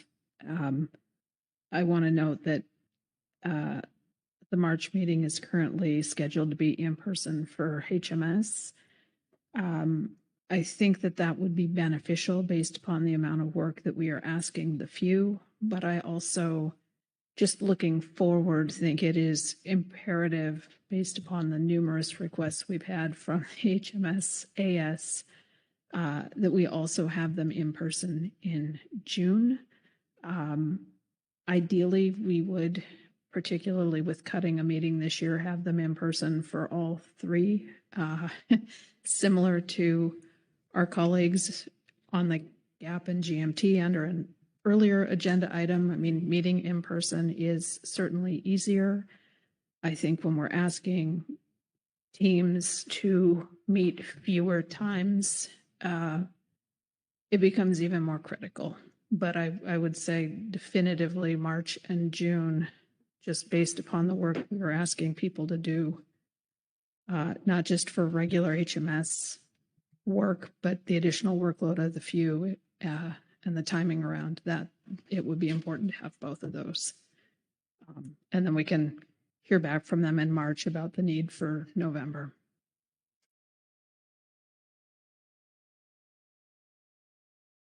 Thank you. Any other thoughts? Lynn Mattis. Thank you, Chair. I don't mean to take up all the time, but I've got some little birdies chirping at me about groundfish priorities for the management team with 11 agenda items in 10 agenda items in March and working on specs. I think they prefer some guidance. And if it's okay for me to provide that, I think they would appreciate that. For both March and April, specs should be the priority. March will also have to include the stock assessment, the finalizing the widow stock assessment. And then after specs, in season would be the priority. Things after that would be of a lower priority. And as I mentioned, the phase 2 stock definition should be a no priority for the team, but when starting to do triage on time, specs should be the priority. Anything other than that is as time and workload allows. Hopefully that helps the little birdies that are chirping at me. All right, Executive Director Burden. Yeah, thanks, Ms. Mattis. And I guess I've got some thoughts that are kind of along the lines of where you're going, Ms. Mattis. Starting with March, I'm looking in particular at this stock assessment review report. I think everyone is eager for that report, but it doesn't result in action. And I would also, I think it would benefit the council to have headspace to take that on and really think about what it means for us. It's hard to picture that headspace being available in March. And so I also am cognizant that that report may inform our terms of reference and our stock assessment plan for the next cycle. So I don't think we should delay it too much, but I'm looking at April instead, just to be clear. And then as I look out through June, there was a question from the GMT about what the item called protocol for FMP species review is. That's really a protocol for reviewing and identifying EC species. And I don't think it has to happen in June, so we could probably alleviate some of that workload in June as well, and push that back maybe a meeting or two. So those are a couple of thoughts that are coming to my mind as I think about just the packed groundfish agenda and our reduced capacity here for a few months.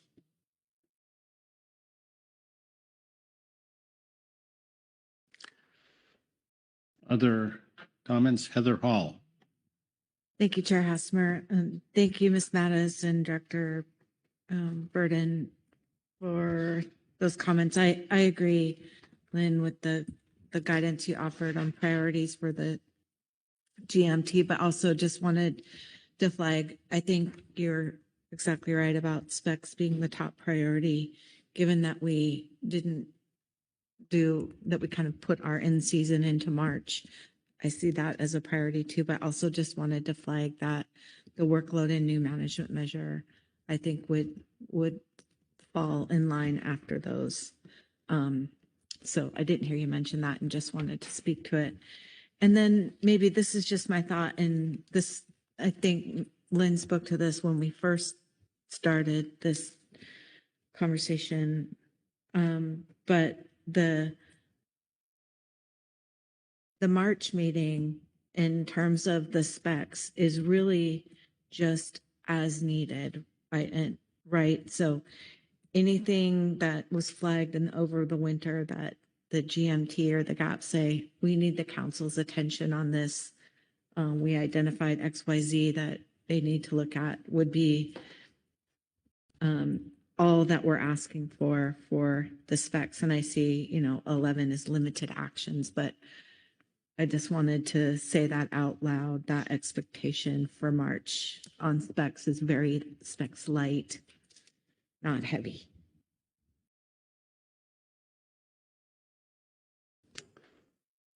Thank you. Thank you. Other guidance, discussion? Not seeing any right now. I'll ask Executive Burden or Kelly wants to summarize what you've heard and how that changes things. Yeah, I can get us started, and then I'll look to Kelly to see if I've missed anything. Let's see, one of the things I didn't provide an overview of is this table. It's a little bit new to us that has the in-person versus remote setting. If you're on a paper copy, it's on the back of the YAG. So looking at that, I did hear a strong emphasis on having the HMS groups in person in June, and just looking at June, we are in Spokane. We're familiar with that hotel. I think we can accommodate that. So we'll make that change. Let's see, then looking at our schedule, we just had I think a good dialogue about groundfish and how to alleviate some of those matters and prioritize. So we'll look into like moving a couple of items off of March and then being clear with the GMT about their prioritization. Otherwise, Mr. Chairman, I didn't hear a whole lot of feedback. I would just add the caveat that, per usual, Kelly and I will take this and reformulate some of these things, but we have some added considerations here as we're looking at being down 2 staff officers. And so there might be more that we'll just have to move out of course because of that lack of capacity. But maybe Kelly has some other things to add. Yeah, let me check in with Kelly first, and then Corey Ridings. Is that okay? Kelly, was the executive director correct? And is there more to add? Oh man, we're moving into performance review season. Of course he was correct. But I would also just like to note, we will find some time to bring back another update on council efficiencies. Don't have that known yet, but we'll identify that. We'll also put a agenda item together for the TRT. I heard discussion about that. We will see when that is ripe. And then it's a question really for the council. I believe it was the SAS made a recommendation to move the salmon risk management framework. So that's something I'd put out there for your discussion and consideration. Thank you. Corey Ridings. Thanks, Chair. I have a question and then just a brief comment, I think, for either Kelly or our executive director, which is looking at the percentages of the staff time that you showed us at the beginning. And thank you for outlining this in a table. This is really helpful to understand where workload is going.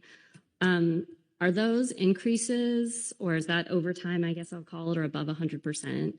Is any of that due to the lack of federal partners or federal staffing and the furlough we just had? Yeah, I appreciate the question. I don't think it is incorporated directly into those estimates. Just to give you some insight, what I do is I ask all the staff to go through a table I have and then provide estimates for how much of their time they're going to be spending on each of these projects within each of those tables. And so when we did this, we were in the middle of the furlough, but we weren't doing any like scenario planning or anything about there being federal staff or not being federal staff. I think it was more through the usual course of business. If it happens the way we're used to, what would that look like? Thanks. And I just, looking at this, you just realize how hard council staff works and how much they put into this. So I just wanted to publicly say thank you for that and thank all the council staff for their work and putting in this extra time. And I hope in the near future we can get to a place where just 100% is expected, and just express gratitude for what they do to make all this happen. Thank you. Anything else? I'm not seeing any hands. Executive Director Burden, have we completed our work on this agenda item? Yeah, I think we are complete. Thank you very much for your input. And I'm just kind of looking at Kelly to make sure she's not raising her hand. So I think we are complete here. And yeah, we will take a look at these items and update our plan for the year after this meeting. So with that, I think your work here is done, Mr. Chairman. All right. Our work is done meeting for November. Remember that I'm sure there's a correct term, what we're doing in December. I don't know if it's intercessional or special, something like that, but there's a pending additional some matters we need to take up. So stay tuned for that. We're not done for the year, but I'm going to look around and see if anybody thinks we're done for this meeting, this month. Mr. Vice Chair Smith. I will not be making a motion to close the meeting, but I just want to say that we're entering the holiday season. Next week is Thanksgiving, I think, already, and just like to wish everyone a happy holidays. And I'm a Santa Claus man, but if you're not a Santa Claus man, whatever you are, wish you a happy, when some of you we won't see in December, and thank the staff for what all they do, and a special thanks to the Secretariat who keeps us going in the right direction with the paperwork and stuff. And it's been great, and looking forward to a great 2026, hopefully. And Ryan gets all this money to keep his staff going, and we don't have a shutdown in January and all those terrible things. So hopefully everybody is, but main thing is to have a happy holiday season. If I don't get to see you after that, just But anyway, thank you for all your hard work. And Mr. Chairman, I'll turn it back over to you to make the proper call on the motion. All right, first I'm going to call on Executive Director Burden for some comments. Yeah, just one last remark. I would just like to take a minute to thank Marlene Bellman for her 3 years with us. I know all of you have met her, and she did a very diligent job in staffing our scientific and statistical committee. She got us through two star panel processes, which is an incredibly heavy lift. So I'm grateful for her 3 years, and I'm glad she's not going far. She'll be at the Northwest Indian Fisheries Commission, and I originally recruited her while she was attending one of our meetings a few Aprils ago when she was previously at the Northwest Indian Fisheries Commission. So our hope is that we will continue to overlap with her and benefit from her skill set. So thank you, Marlene. Thank you, Executive Director Burden. And I see Marlene is online and she's giving a thumbs up. And from all of us here, Marlene, thank you very, very much. And I know we'll see you in the future. So thank you. Krista Svensson. Yeah, thank you, Mr. Chair. We have recognized International Women's Day on a number of occasions in March, and I just want to say today is International Men's Day. So thank you for all of the work you guys do. Tower of Power, our executive director, our chair, our vice chair, and a whole host of other people. Probably did not expect to hear that one. A lot of people don't know that it is an official holiday, at least celebrated by many, and just appreciate you all. So recognizing that, if you'd like a motion, I would be happy to make one. Well, let's go ahead. Let's hear what motion you have. All right, I motion that we adjourn the meeting. Thank you. Is there a second to it? Let's take Heather Hall. We got the wave. Speak to your motion as needed. You know, it's been a great meeting. We've spent a lot of time together this week. We've accomplished a lot, and I'm excited to see what 2026 brings. Likewise, it's been, we put our time in here and appreciate everybody's work with that. I'm going to call the question on that one. All those in favor say aye. Aye. Aye. Opposed? Abstentions? We are